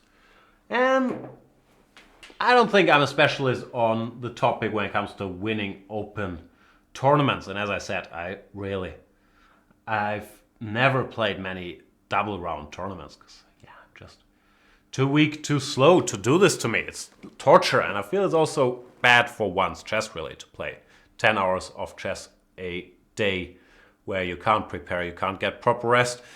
I feel, yeah, if it can be avoided in order to improve at chess, they certainly should be avoided, and one should play games with only one round per day where you can prepare properly and rest properly will help chess improvement. But of course, sometimes in order to make money or just for availability, those things are there. Anyway, let's get to the question. I think it's different. Objectively, zero advantage for white. Why would you take that? Just play your best shot with white, no? And if your opponents are less prepared, then even better. Of course, there is sometimes less time for preparing with white as well. But I would not alter my white repertoire for these things, because it goes for your opponents as well. With black, of course, it's an eternal discussion. Like in my case, if I play against 2400 players, do I want to play my normal e4, e5 stuff, or do I alter my repertoire? And it depends. Like, I'm normally much more comfortable if I have just a little time to prepare, check out what they do. Then I can decide, is this guy going to play the 4 knights Scottish, and I really don't want that, so I should play whatever else. Where I'm not as comfortable and where I believe I might be slightly worse, in my case I normally would be the Kid Sicilian or the Caracan. Or is this guy a theoretician and he will play Spanish and we will get some sharpish position? Then I'll go along with that. So yeah, it's always a case-by-case basis, but I'm not very qualified to give advice on how to play open tournaments with multiple rounds, because I've done this like 3 times in my life and I didn't enjoy it very much. Passion with a double question. Let's see. I'll give a small Grandmaster bonus, and let's see if this takes a lot of time to answer. What is your routine for keeping up with the 2600 plus GM games played every day? I find it's quite tough to do so during 2-3 game a day tournaments. Yeah, stop playing those while traveling overseas. I don't have a routine at all. I don't keep up with 2600 plus GM games every day. Like, I will follow the big events and then I will prepare for games. So whenever I'm preparing for a game and I'm checking a line, then I will see what games have been played there recently. But no, I'm not trying to keep up with stuff on a daily basis.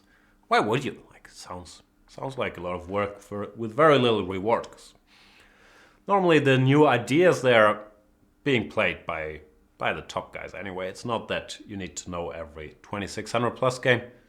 And if so, yeah. No, I don't have a routine for that at all. I mean, I'll follow the big events, but that's about it. Then preparing for a game, I'll find out what has happened in the lines. Chase Paw is saying, "Hi Jan, I would like to know if you think in the Caro advance after e4, c6, d4, d5, e5, c5, dc, knight c6.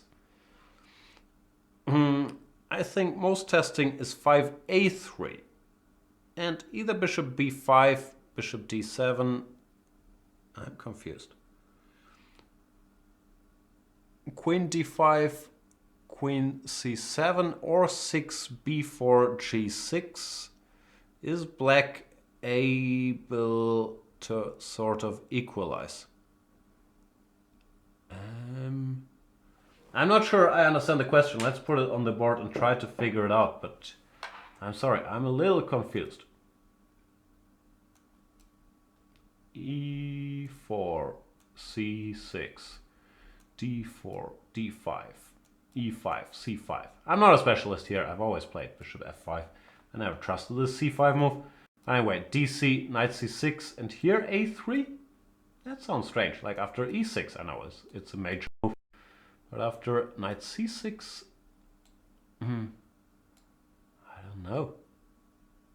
a3 here, and then how did the line go? Knight takes e5, bishop b5 check. I'm sorry, maybe I'm misunderstanding something, but I could not really figure out that question. I'm guessing here was the line bishop d7, queen takes d5, queen c7. This looks better for white, but after bishop b5 I can't go knight c6. Or is this what we're talking about? Sorry if I'm misunderstanding, but yeah, I don't really get the question. And I have very little expertise in this dc knight c6 complex. I used to think, what did I think? Wasn't c3 a good move somewhere? dc knight c6. I'm sorry. You got me very confused. e5 c5 dc knight c6. Most testing is 5a3 and either 6 bishop b5 check or 6 b4 g6. I can't figure it out. I lack information. My apologies, Chase Paul. Let's see if he's in the chat pointing it out. No, don't see him around. So yeah, I don't get it. My apologies. Hello. Holy Carp is saying, hello Jim Gustafsson. I love your content. Thank you so much. Because my primary defenses to 1 d4 are the Nimzo and the Semi-Tarash.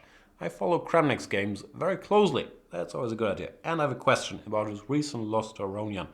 At Norway in the Semi-Tarash after bishop c4, knight d7, castles b6, rook ac1, bishop b7, d5, knight c5, etc. Do you think that this early d5 amounts to anything more than a one-game surprise? No, it's always a one-game surprise. Of course, these lines hold, so they tried to surprise Kramnik for one game, and there was no exception. I was taught that 11 rook c1 was the most challenging continuation in the Semi-Tarash, but so far in 2017, 11 bishop c4 appears to be the move of choice among GMs. This is according to my database. What do you consider to be the critical continuation? Thank you for all your hard work on Chess24. And yeah, it looks like you already know pretty much what's going on, Holy Carp. Sorry, was it Holy Carp? I'm confusing it. Yeah, Holy Carp. So not that much new I can tell you. I can tell you that, yeah, I think, Svidler analyzed that game for good old Chess24, and he pointed out that here, after queen e3, just e takes d5. Kramnik played rook ac8, which is really asking for trouble, but just e takes d5 seemed to equalize. I can't recall all his lines, but he was giving some. So it was just a one-game attempt, a very clever one-game attempt by Levon, who's had a lot of fantastic preparation recently with white. But normally, yeah, it is stuff for one game, because nowadays with the computers, if you play solid lines like the Semi-Tarash, you can figure out everything. And I believe that has happened to some extent. So mainly nowadays they are playing stuff like this. And Kramnik keeps defending these positions, introducing different ideas. But it seems like after rook c1, also the problems are solved as well by sticking to the same plan as b6, bishop b7, knight d7. So yeah, at the moment the Semi-Tarash is in good shape. But of course these positions, if you haven't analyzed everything till the end, like Kramnik, or even Kramnik hasn't analyzed everything till the end, as we see from time to time. He's lost his game to Levon and some games to Mamedyarov as well. Over the board, they're not that fun to play. I've never been too attracted to it. But the Semi-Tarash is certainly holding, and theoretically, I don't know of any big challenges. Gryffindor is saying, hi, everybody knows you're involved in Magnus Carlsen retaining his title against Sergei Karyakin. Not sure if everybody knows. I feel like I should do more self-advertising as, yeah, of course, the only factor that it was c6, 6-6, and then he won in the rapid. Yay me. But no, could you Precise the role of a second, considering the opening preparation. How a player can benefit from being helped by several players' analysis. After all, this player has not done the research work himself. This question may be borderline for the opening clinic, but this is intriguing me. Thanks for all Chess24 stuff. Gryffindor, if I'm not mistaken, you've asked me in the past about this, and I've told you, sorry, can't disclose that much information because I'm pretty sure Team Magnus would not be too happy if the working mode and all the secrets were out there. Like, yeah, it was a team of seconds and we worked very hard on different openings and I enjoyed it tremendously. It was a great experience for me, but I'm sure you'll understand that I'm not gonna reveal all that many secrets. That's not my place to, and not my news to break. Imonen is saying, hi Jan, what is your opinion on e4, c6, d4, d5, edcd, c4, knight f6, knight c3, e6, c5? I'd like to play this as white to avoid the usual close position after 3e5. What do you think? Or are there better ways to make the Caro-Kann less claustrophobic? Best regards, Imonen. Well, the problem is people aren't forced and most of them won't play e6 against you. Like this e6, c5, as far as I know, is a playable line. But I don't know if 90% of the cases is fair, but I would guess it is nowadays. People will play knight c6, not e6, which will make your life much, much harder. Here c5 doesn't make a lot of sense because you run into e5 directly, and after knight f3, black has a reasonably pleasant choice between bishop g4 and g6. So after knight c6, they normally play bishop g5, when black once again has a reasonably pleasant choice between dc4, e6 and bishop to e6. So if you want to play the pawn off, knight c6 is number one on your list of worries. Well, e6, c5, yeah, even e6, knight f3 transposing to Nimzo territory strikes me as decent, but e6, c5, can't say I'm a specialist, but I think this is a playable line, so not against that, but knight c6 more of a problem. And making Caro-Kann less claustrophobic, I don't know, there's a choice. You can play this, which we've briefly touched upon earlier. Not everybody's cup of tea, but here black also sort of has to know what he's doing. And yeah, e5, bishop f5, you also have a white choice between many a move. Just drawing arrows at this point. All of these moves are legit, and you can also play a line I quite like, knight f3, d5, knight c3, or knight c3, d5, knight f3, which I think is not bad and very playable. So yeah, not sure how much that helped, but just pointing out, in the pawn of knight c6 is the roadblock, not e6.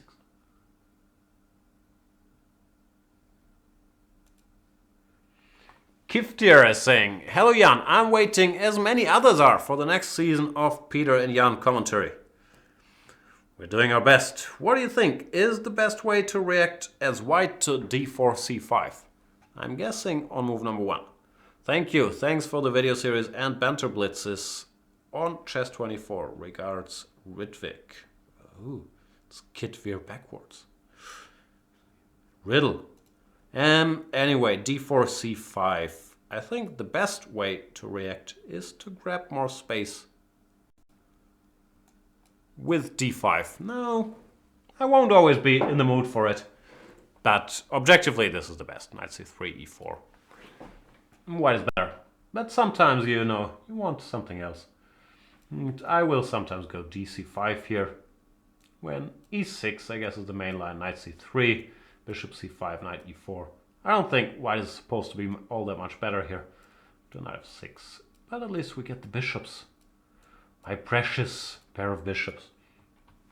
So if I'm not in the mood for going to d5, which you should do, then I might do this sometimes. There's some more lines. Knight f6, e4, I guess. Bishop c5, e5, knight d5, knight e4. This is nice for white.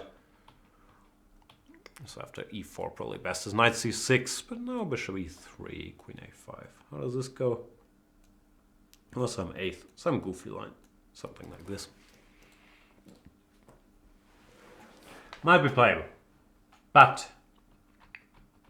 to d5. grab that space. White is better.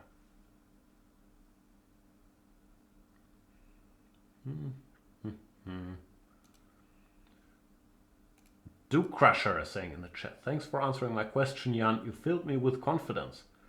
I forgot all about it by now, so apologies for forgetting in no time what your question was. I hope I did fill you with confidence. Probably I trashed whatever line you wanted to play. I can't remember.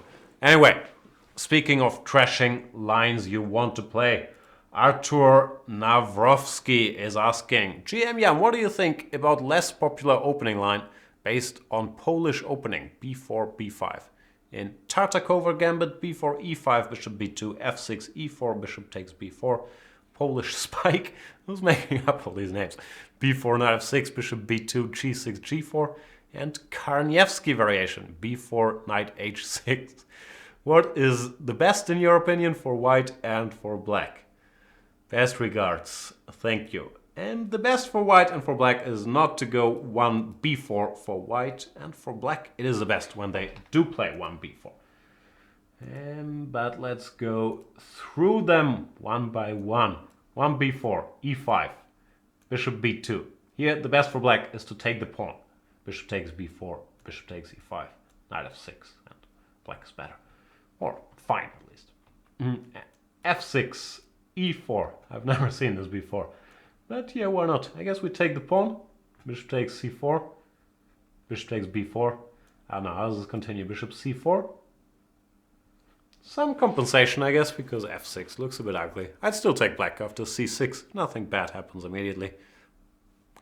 Looks quite nice for black. So I think this is good for black. What was the other line? b4. Knight f6. Bishop b2, g6, g4. Yeah, I'll take black here as well. You've weakened your potential castle on both sides already. So I'll be very happy after bishop g7. So I'll take black as well. And after b4, knight h6. Yeah, here I'll take white. This looks like maybe, yeah, one of the more ridiculous moves to meet 1 b4. So yeah, this doesn't make any sense to me. Here after bishop b2, I'll take white for sure. What do you want? f6, knight f7? What's the idea? Probably isn't. It's not even terrible here. If we go d5, but yeah, knight h6, not a big fan. What are you doing? Wasting your time looking at these completely nonsensical positions. There's so many serious openings out there to learn, Artur. But yeah, I hope. Well, I don't think that helped anybody. But I hope you're having fun looking at the, what's it called? The Polish opening. Isn't this called the Sokolski? I don't know. Orangutan? I don't know names of this stuff. Uncover is saying, hello Jan, I like to play aggressive and dynamic chess. Wow. Can you provide me with an aggressive opening? If I'm white, I play Spanish and Italian, Scotch, King's Gambit and Queen Gambit. And if I play with black pieces, I quite often stick to King's Indian Defense, Nimzo Indian Defense, Grunfeld and Slav as well. So let's break this down. You have 4 different options after 1 e4, e5, and then you also play 1 d4. I think you should round it out a little by looking at moves that are not 1 e4, e5. If you're an e4 player, you might want to look at something against the Sicilian, the Caro-Can, the French. That should keep you busy for a while. And I'm sure there's many aggressive opening choices to be made there. Well, with black, you might want to think about how you react to 1 e4, because all your choices seem to be battling with 1 d4. So maybe since you're an aggressive player, you want to learn something against e4 like the Sicilian, the Najdorf maybe? I want to play other opening than these, and I hope you can provide me with them, Jan. I like the site and the video series is excellent. Thank you, Uncover. Yeah, there's many openings out there. I'm not sure I can provide you with them. But yeah, don't get too caught up in trying to play 5 different openings against d4 and 5 different openings after 1 e4, e5. Sounds like it should be more of a priority to, you know, get a little more well-rounded. And yeah, I don't know, play the Sicilian, play the King's Indian, play the Benoni. And yeah, work on your 1 e4 repertoire. Then, yeah, no need to name drop that many openings after e4, e5, or with black against d4. Best of luck, Uncover. Kizaritsky is saying, "Hi Jan, first of all, many thanks for all the great video series here on Chess24. It helped me a lot over the last years." You're very welcome.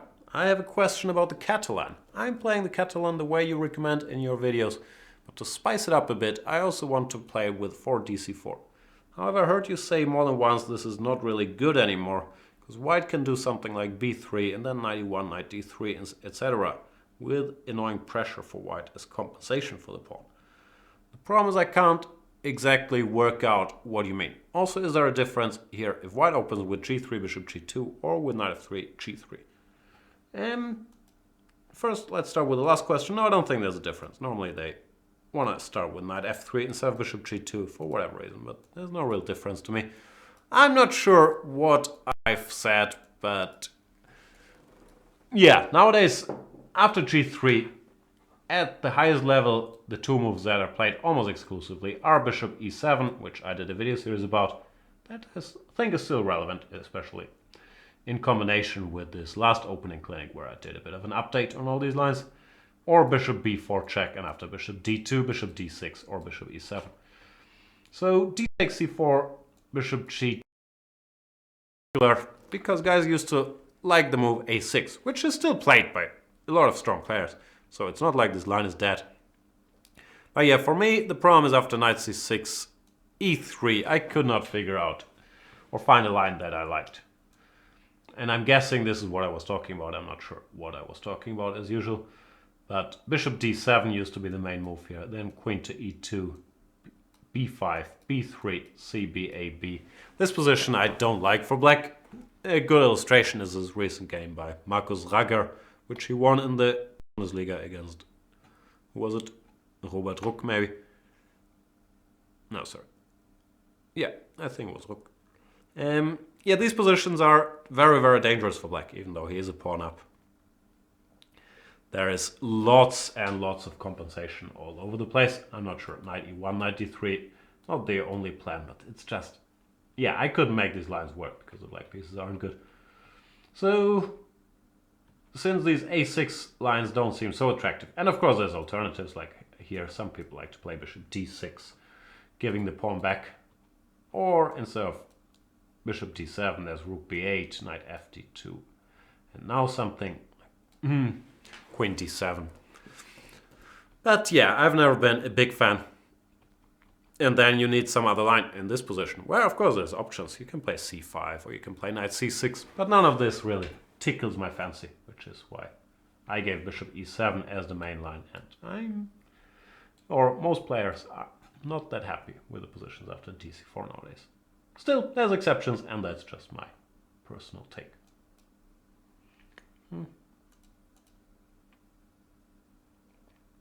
Well, so we have Turbo X99 is saying, "Hello Jan, what's the status of the position after knight f3, d5, c4, d4? I would like to play this move order, 1 knight f3 and 2 c4 with white. Do you think white has any chances for an advantage, perhaps after 3 b4? Thanks." First of all, yeah, not sure, but generally, of course, it would unlock a lot of things if white could do this unpunished. Go knight f3, d5, c4 after c6 or e6. We could employ all kinds of move order tricks with g3 or whatnot, or e3. But the price you pay is that there is this move d4, which for me was always too big of an obstacle to overcome. I can't say I'm a big specialist on this stuff. Last time I checked after b4, f6, black was still doing fine, even though the positions become incredibly messy here. All this nonsense. So if you analyze this, I believe it's probably still worth a shot, because the positions are so non-standard that the better prepared player will probably have an edge here. Objectively, I thought black was holding. And recently some guys have stopped playing f6 and have started playing bishop to g4, which, yeah, I don't fully understand, but I've seen some very strong players do this. So not sure about the status quo. There's also this funky move g5, but yeah, probably a bit much. Even after h3, I'm not sure if we've achieved much. So yeah, I normally don't go here with white because I just on principle don't like conceding all the squares, all the space so early if I have the white pieces. But it would be nice if there was some way to fight for an advantage. I don't know it, but I would probably also try to make 3b4 work. And look at these weird complications after f6 mainly. Then rounding out the other things should be doable. Superfishy24 is saying, "Hi Jan, I play the 5 knight b3 line in the 4 bishop c5 Scotch. However, I'm unsure what to do against the 4 queen f6 line, a line which you mentioned to be a favorite of Laurent Fressinet. Did I mention that? I talk so much, I have no idea. My question, what is your recommendation for me to meet this line, and could you provide some analysis for me? Thanks in advance, Jan."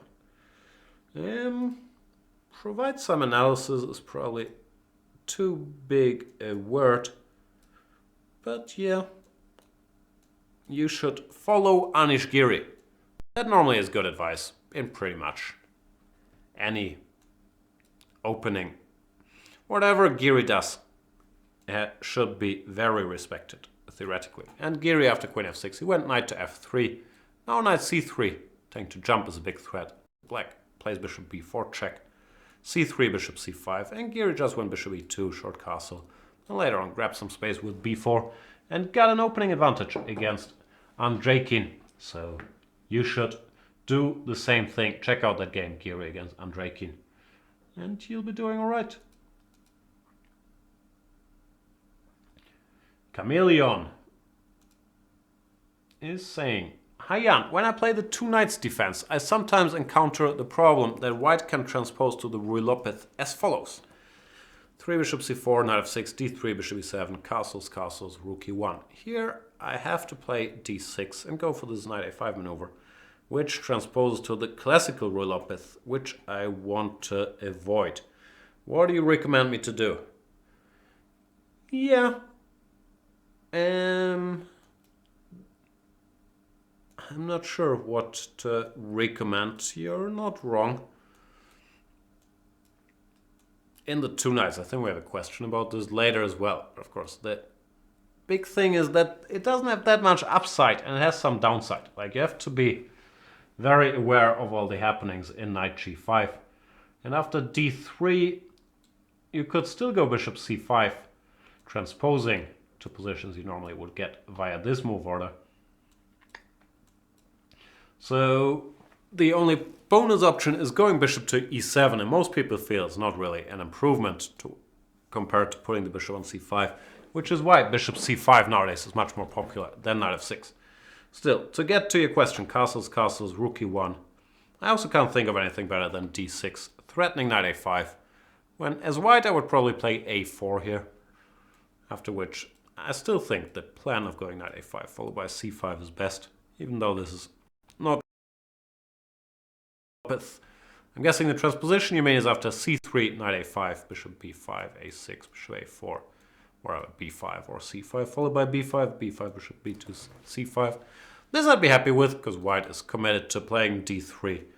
And generally these positions are normally easy to play for black. I go knight c6, rook e8, h6, bishop f8, bishop e6, d5. This, yeah, I'd be okay with. So I just do it. Once you get there, this is the best way to play that position.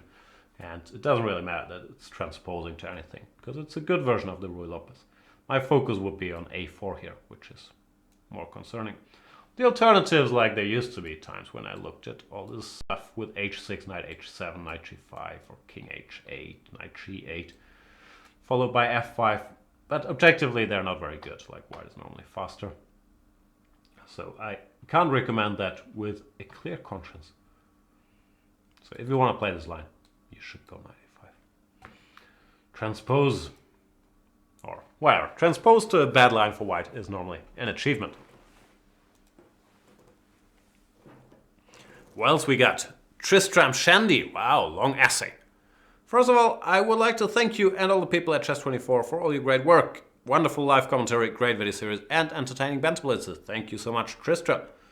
I enjoy very much, and I'm a happy premium user. Glad to hear that. My question is about a sideline of the Berlin defense in the relopeth. After the moves e4, e5, knight 3, knight 6, bishop b5, knight 6, castles knight e4, d4. The main line is the move knight d6, entering the well-known Berlin endgame. Instead of knight d6, black can also play the move bishop e7, a line currently not in fashion, which, for example, could follow queen e2, knight d6, takes, d, e, knight b7, as in the game Teichmann-Lasker 1896. How would you evaluate this position? Is black's advantage of the two bishops enough compensation for white's more space and better pawn structure? Thank you very much. Yeah, that line is around. It always has been around. And it's not like the last time it showed up was 1896. The Russian 2700 player Malakhov. He plays this quite regularly. So... Oh, sorry, not knight d6, but bishop e7. Yeah, the main line is this, takes. I'm not a specialist, as usual. I've looked at this once with black, and I couldn't really find any fascination for it.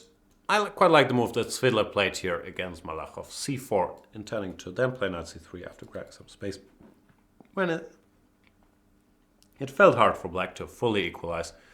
After knight c3, I don't know how the line goes. Castles.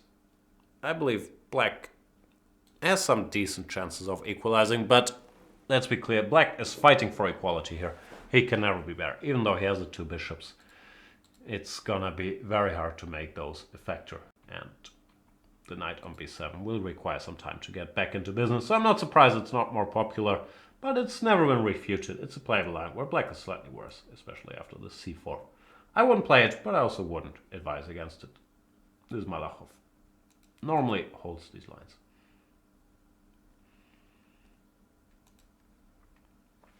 Shaba is asking, do you think the reversed Grunfeld is better than the reversed King's Indian defense, if black allows it? Knight f3, d5, g3, c5, bishop g2, knight c6. Is it just a matter of taste? Right now I like the positions a lot. Which ones? Any tricks I should be aware of as white? Ideally I would like to have a nice initiative as white and not just equalize thanks to my extra tempo on normal lines. So you'd rather be better than equal, if I understood correctly. Yeah, I share that sentiment. And to answer the question, yeah, the Grunfeld or reverse Grunfeld, whatever you want to call this, like most people don't play the c5, knight c6 border because of d4 here. And this is a much more critical test than playing a reverse King's Indian, which of course you can play, but here, yeah. You're not fighting for an opening advantage, you're just getting a playable position with all the pieces on the board. Well, after d4, you are fighting for the opening advantage. Like, sometimes there's some outings where black tries to play this. But it's never easy. The one thing I know, I'm not sure I'll be able to reconstruct it, but I used to know one thing. How does this go? Is this the line? Not sure if this is the line. See, I used to know one thing, but I forgot about it. Was it knight a4 here? I think it's knight a4 here. Or maybe rook d1 first. d1 makes more sense. d8, now knight a4. I can't remember. I thought I knew one thing, but I don't know a thing. But what I do know is that you gotta play d4, and most black players, first of all, wouldn't allow this, and if they got here, they would get into trouble, because white's initiative, playing the Grunfeld tempo up, which is a more open position. The extra tempo matters much more than in a close position, like the King's Indian. I don't know what black should do. You could, yeah, look at this line. I gave probably the soundest for black is to transpose to some sort of Catalan line here. When white has a wide choice, dc5, knight a3, queen a4, and so on. But yeah, by all means, go d4.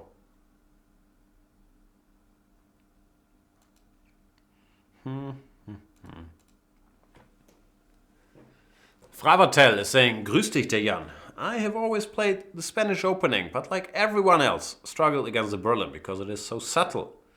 Do many people play the Berlin that are not 2750 plus? I haven't done the numbers. I'd be surprised if there was such a big trend.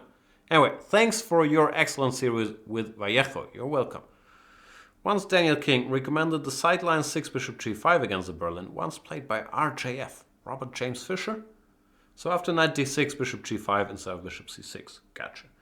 In that line, black seems to equalize easily by f6 or bishop e7, apart from the few parts who blunder and exchange in the same way that Fischer's opponent did.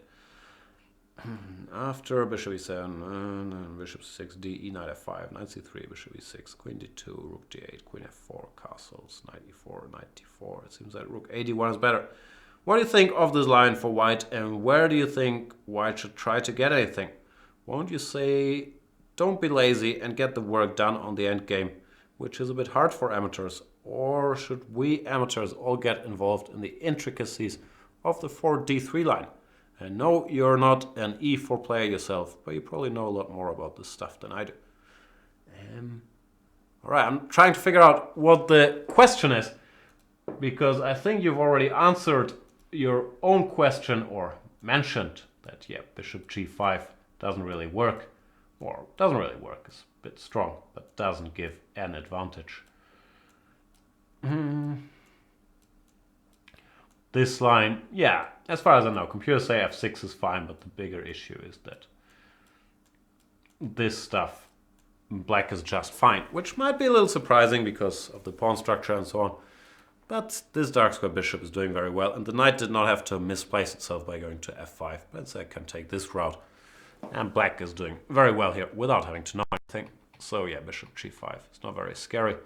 As for what to do, first of all, as I said, I'm surprised it's such a big issue because I never had the feeling that it was that popular on non-super grandmaster levels, the Berlin, but probably I'm wrong about that. I honestly don't know. I have no idea what I'd recommend. Like, yeah, I'd probably switch it up. According to opponents, I also would not want to spend time analyzing the endgame, and nobody seems to be willing to spend time doing that anymore. Even on the highest level, you either see rook e1. This might be the easiest way to play. You get a tiny advantage with very little risk because of slightly misplaced black pieces. And black has to be sort of precise to equalize here. They don't always manage, even at the highest levels. So maybe have a look at that as, yeah, a quote-unquote lazy option. Or jump on the Italian trend. Everybody's playing the gioco piano now. That's what the top players have decided, that the best anti-Berlin is the Italian. Yeah, so I also wouldn't waste my time on this endgame because I don't think it's that beneficial currently to spend time there, and you're not that likely to get it. I'd go either rook e1, d3, or 3 bishop c4. But as you mentioned, I'm not an e4 player, so fortunately I have other worries, but not these ones. Dan Mann is saying, hi Jan, always a great show. I wish. I would like to know what you think of the Vienna Gambit. e4, e5, knight c3, knight f6, 3 f4. Yeah, 3 f4 is not very good. That is what I think.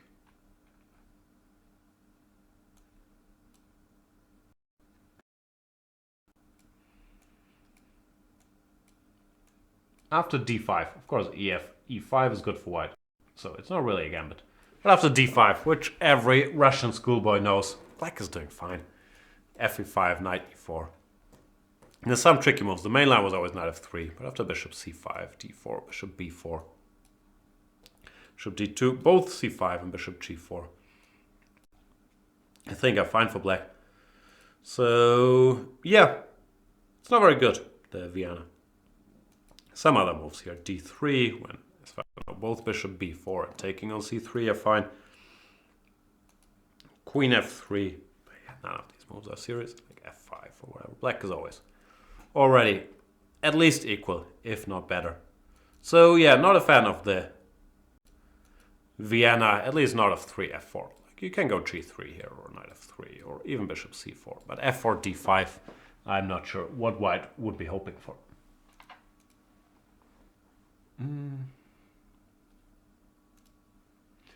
Nicole Di Girolamo is saying, hi Jan, I'm a big fan of all your shows, especially clinics, which are great. Thank you. After discovering the Kramnik-Naidic game of 2015 in Dortmund, I became interested about the Semitarash. In particular, I found very nice the idea of e5 followed by f5.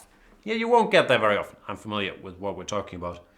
In that game, Naidic started with 14a5, which I don't really understand. Doesn't it create a big weakness on b6 just to stop a5?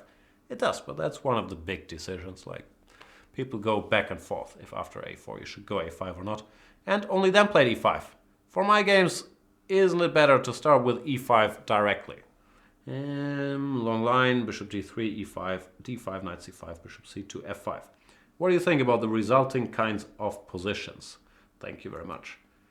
Yeah, Semitarash is fine. We've talked about it a little earlier, but you should not expect to get in e5, f5 very often, even in that line that you're mentioning.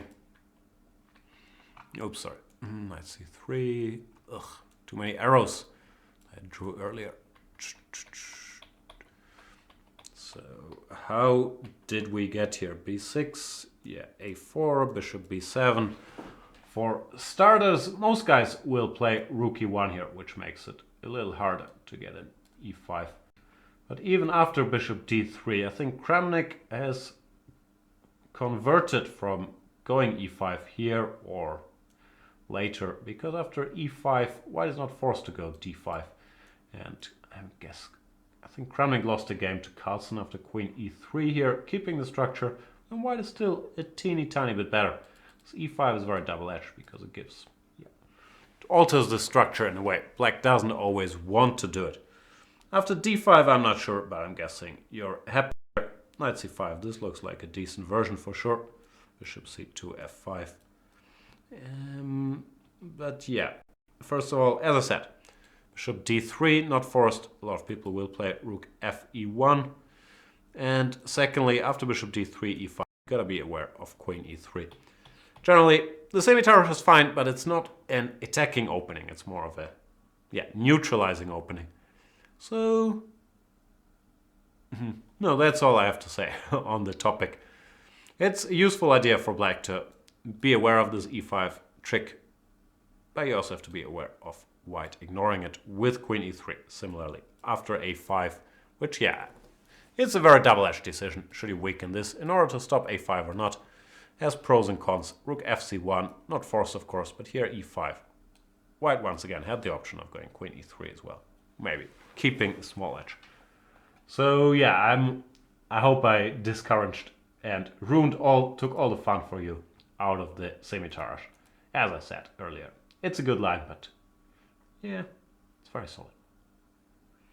Gustav Chatterjee #1, apologies for mispronouncing that, is asking, hello Jan, what are your thoughts on 6e3 in the c4, e5, knight c3, knight f6, g3, d5, cd knight d5, bishop g2, knight b6 line in the English opening? I recently saw some games with it. I missed those games. Do you think it's a viable alternative to the main lines with knight f3? There's an interesting option for black here, knight c6, knight g2, h5 with a quick h4 push. What do you recommend after this? Yeah, I think you're right about everything, and I probably would not fancy the 6e3 line all that much.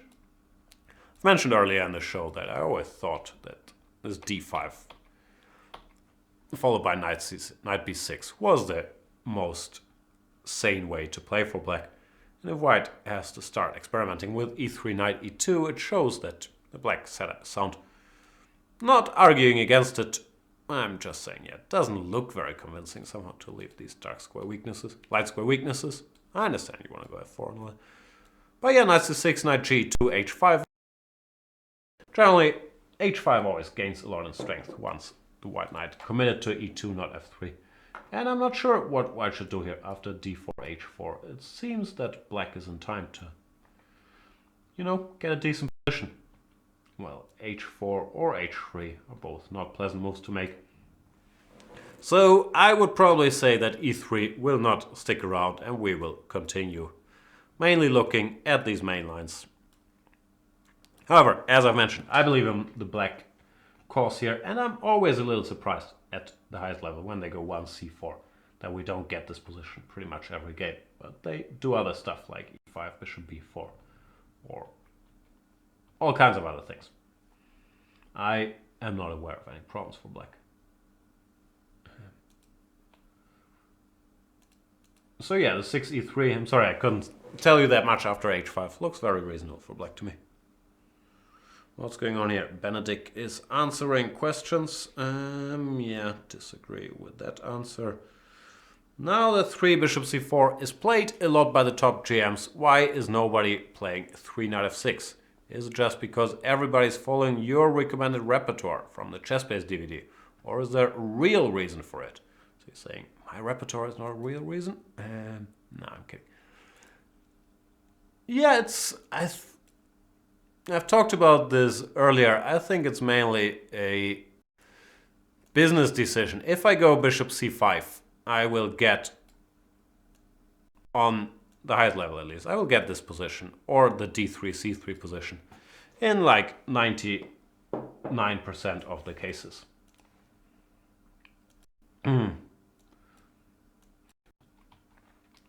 So what happens if I go knight f6 instead of bishop c5? First of all, they can go d3. When the alternatives towards bishop c5 are bishop to h6 followed by g6. But both these lines are probably a little inferior to bishop c5 and not that exciting to play either. Even though bishop e7 is a well-respected line, we talked about this earlier during some question, but you're not gaining all that much compared to bishop c5. And by playing knight f6, you are opening the huge can of worms that is knight g5.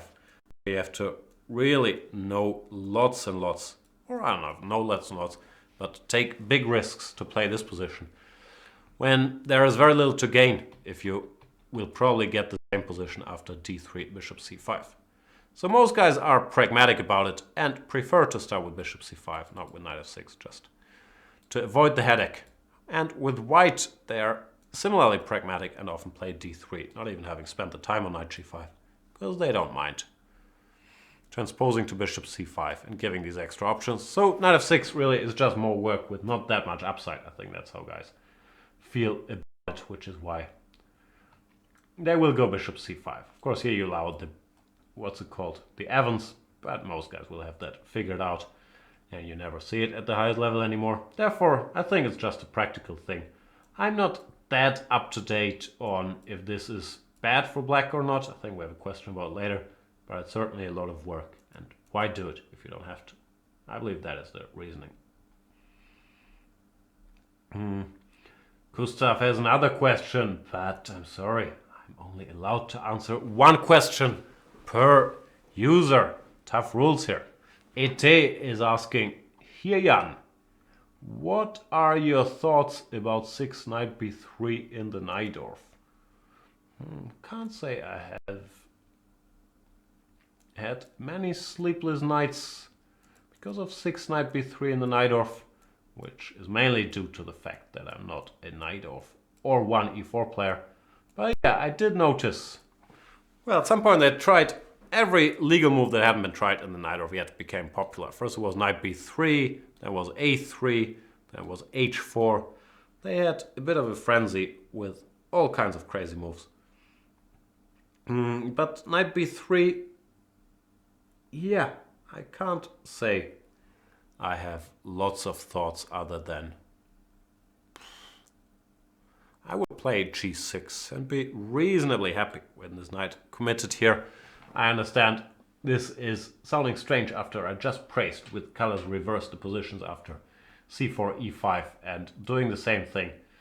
But such is chess sometimes. Here black has a healthy structure, so that with the black pieces I would not mind playing this position after g6, bishop g7 and short castles.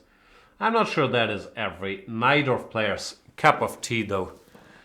And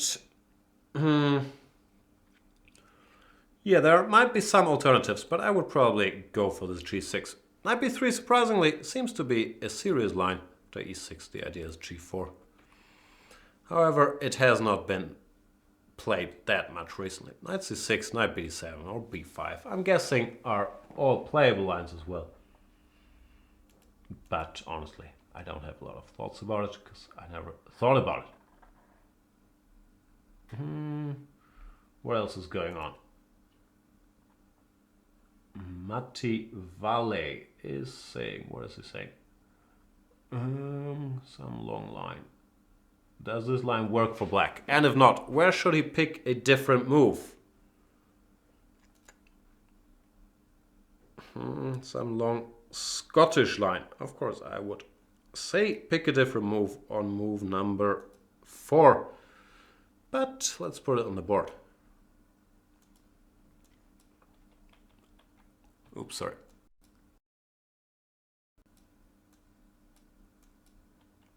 This stuff. Knight f5.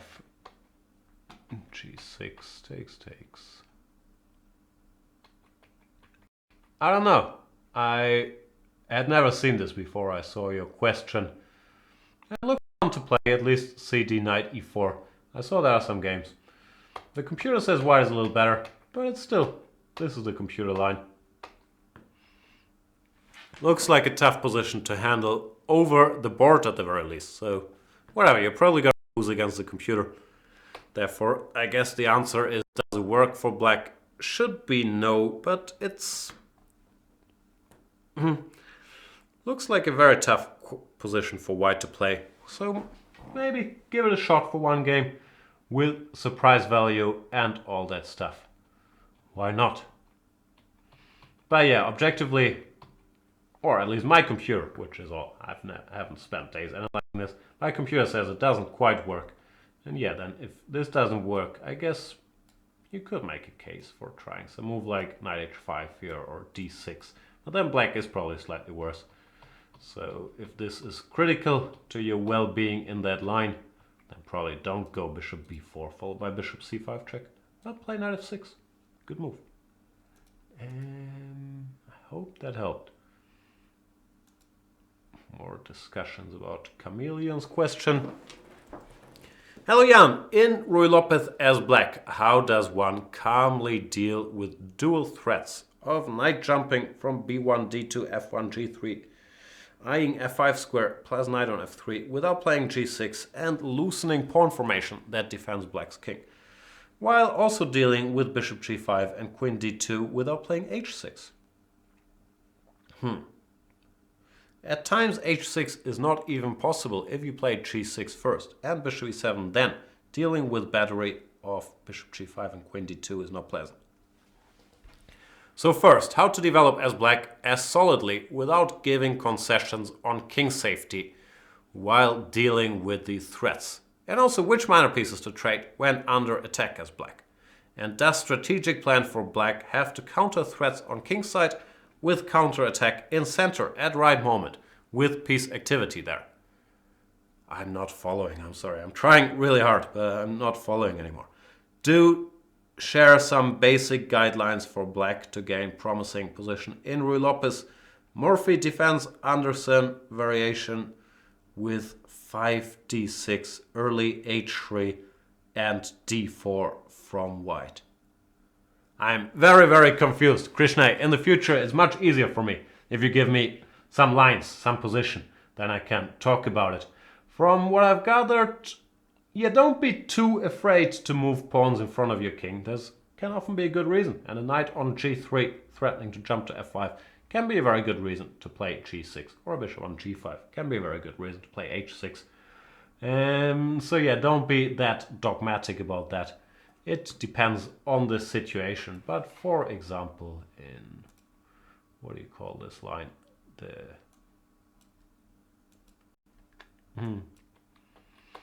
Briar. This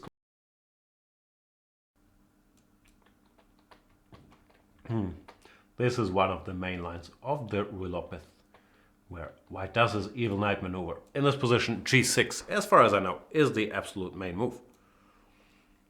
So yeah, don't be too concerned about it, g6. Then, if the bishop comes here, you can still go h6, chase it away. And I'm sure... blundering pawns, yeah, I guess so.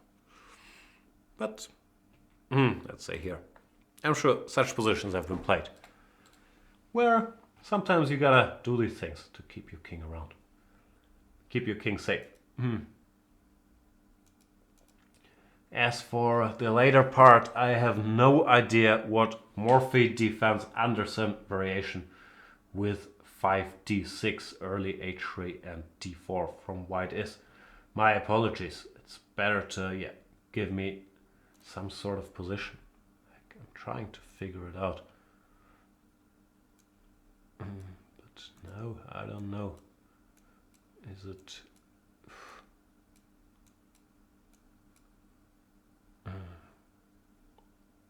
No, is this?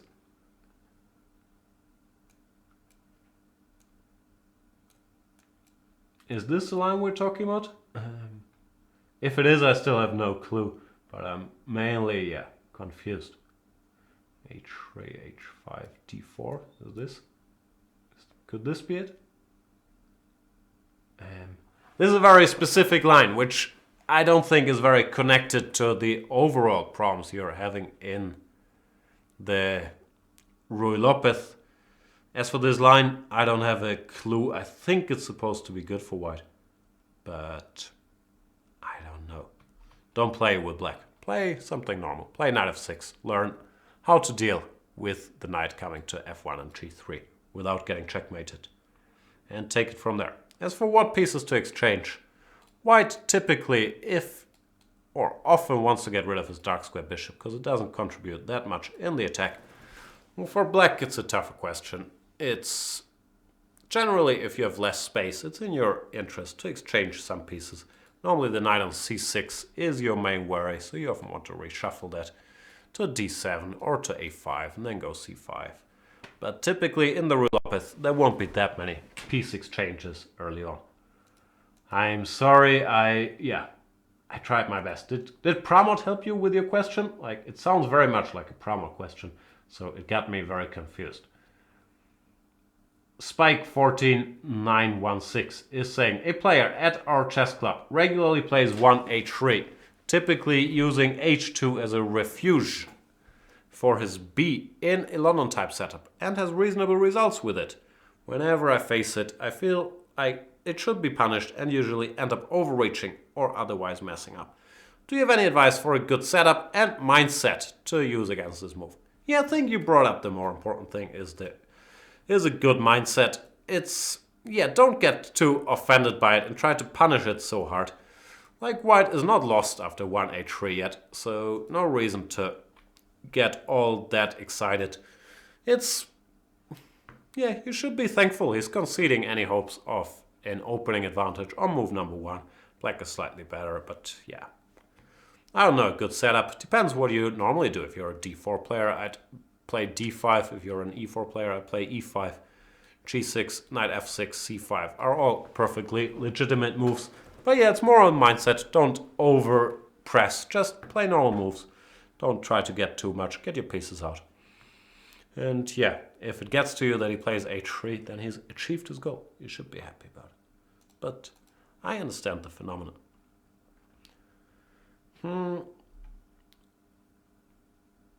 Frank Steinbakers, isn't this your third question already? I'm sorry, it's only one question per user, Frank. My apologies. Kiran, what is the status of the Taimanov Sicilian from the black side these days? Any critical line to look at? And once again, I have to apologize because I honestly have absolutely no clue. Like, we did write the disclaimer into the text earlier that I don't know Sicilians and French, and that wasn't tongue-in-cheek. It really is true. The Taimanov I haven't followed for a long time, so I can't really help you there. My most sincere apologies. Last time I checked, this queen f3 was still supposed to be a problem for black. And there was this game, what was it?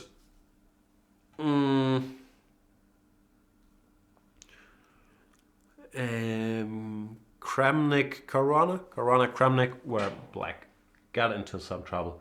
But yeah, I don't feel qualified, and I would take quite some catching up for me to give a serious opinion on what one should do here nowadays, which I don't have. Like, I'm not in tune with the latest trends, so I'm sorry I can't credibly answer your question. I do know that Taimanov is in a bit of crisis, and we haven't seen it much at the highest level because of this Queen F3 stuff. So that is certainly the critical line to look at. Gustav Chatterjee. Is this your first question? I have a feeling I already answered one, right? Yep, I think I did. The English opening we talked about earlier. Oh, and another one. What are the best replies for the elephant? We're probably already there, I said. Sorry, one question.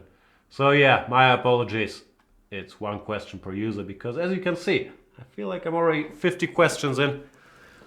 A lot of opening thirst out there, and I still feel bad that I can't answer that Taimanov question. Yeah, I'm gonna have to get in touch with Robin van Kampen if he can do an update. But yeah, this Queen F3 is certainly a spot to look at. I'm not sure what Robin gave about it, but I'm really not qualified to answer. My apologies.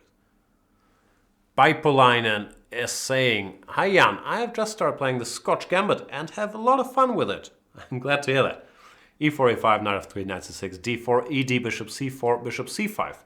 But here I don't know what I should play. What do you think is the best move in this position? Thank you very much. I know what the best move in that position is. But I'm not sure if I'll be helpful making it more fun. Anyway, Bishop C5. The best move is C3. The point is if they take, you have Bishop takes F7 check. King F7, Queen D5 check.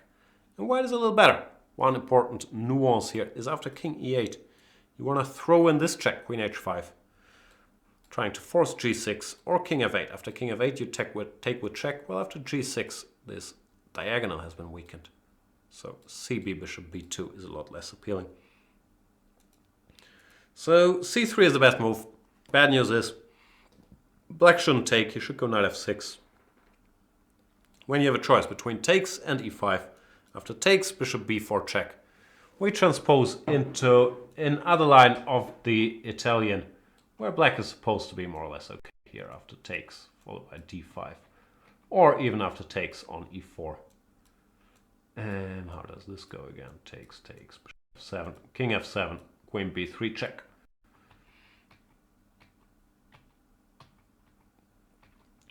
So yeah, play C3, and after Knight F6 you have to decide if you want to go CD or E4. Play continues with D5. White chooses between Bishop B5 or Bishop E2 with a complicated position. Bishop B5, Knight E4, C takes D4 for example. All playable for white. I hope that helped. Zachin Roy is saying, "Hi Jan, we'll start out by saying how big a fan of your personality and chess commentary I am." Oh. Yeah, thank you. I should stop being defensive. Thank you for the regular entertainment. Now, at my lower level of 1700 till 1900, I see white employed this line quite a lot on the Gioco piano. For Knight G5. Yeah, we've talked about this just a minute ago. My question is, what is the best way for black to play? The line beginning with D5, Knight A5, Bishop B5 check. C6, DC, BC, Bishop D3 optically looks horrible for black. I hear you. And what is the best reply to Knight G5 in your expert opinion? I like 5 B5, but the computer thinks Bishop F1 is just much better for white though. I know. And please advise. Thanks for the entertainment again. You're very welcome. So yeah, I think you already know everything, and I will reconfirm your suspicions. If you're very uncomfortable with all this Knight F6, Knight G5 business, Bishop C5, we talked about this earlier, this is the pragmatic choice because you're avoiding all of it. After Knight F6, Knight G5, as far as I don't know, sometimes there's a movement to bring this move back, but I don't believe it. As far as I know, the only good line for black is to go down this road, which I understand does look very scary, and sometimes, yeah, I ended up in this position with black, and you gotta talk yourself into it. Bad pawns, the knight on A5 is dumb. What am I doing? Things aren't that easy though, because white also has his issues. Here after knight to D5, the position is very very double-edged. Knight f3, bishop d6, castles.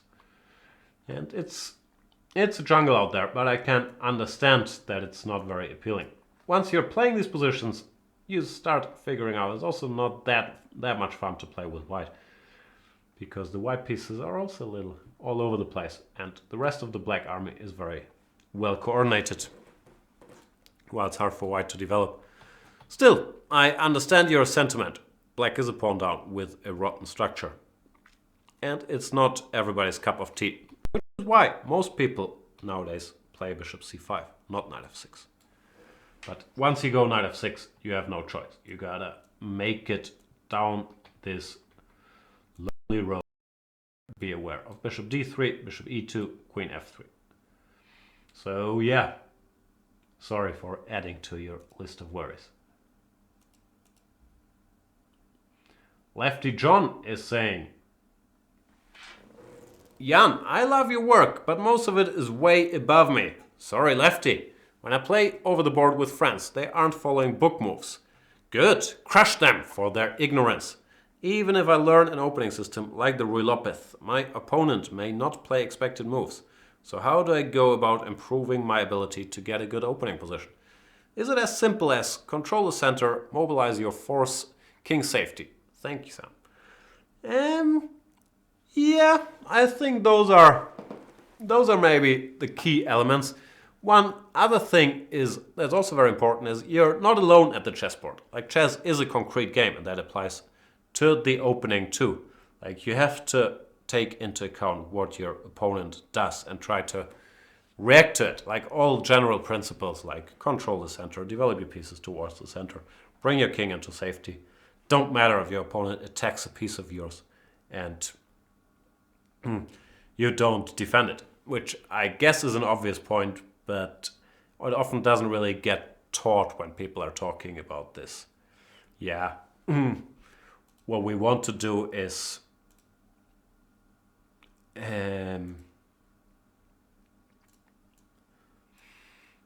if we look at this position, for example, it has nothing to do with control the center, get your piece, develop your piece towards the center, because chess is a very direct game.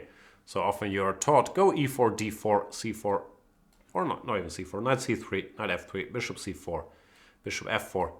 But in real life, things aren't that simple, because black will normally fight against that. So, while it's important to try to get your pieces out and fight for the center, it doesn't matter that you take into account what your opponent does. But yeah. Knights first, bishops then. Bring king into safety. Don't give any ground in the center. I believe we have a video series by Vishy Anand, which is called Opening Tips by a World Champion, which is not so much, secret novelties in the Najdorf, but more exploring these principles and explaining why chess is a move-by-move game. And probably Vishy will have some more principles and be much more eloquent about it than me. Because I'm aware that I'm very move-by-move and advanced and theory fixated, and that's assuming, knowledge of a lot of concept. But in general, you're studying theory not so that you have a memory competition with your friends, but so that you have an edge when they don't play the book moves.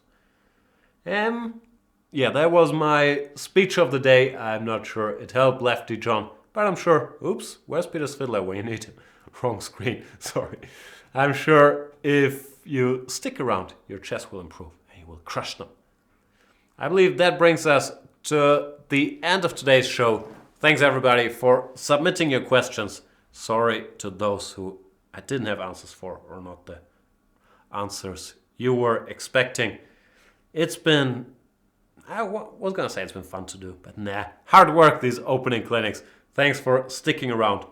If you are not a premium member on chess24.com yet, consider going so you can ask me more annoying questions, and you can watch all these wonderful video series like the one by Vishy I just mentioned, or my new series, Black Repertoire 1-1-D4, and all the other good stuff. You can also partake in the Banter Blitzes, where you can play Grandmasters and then be insulted for if you do anything wrong.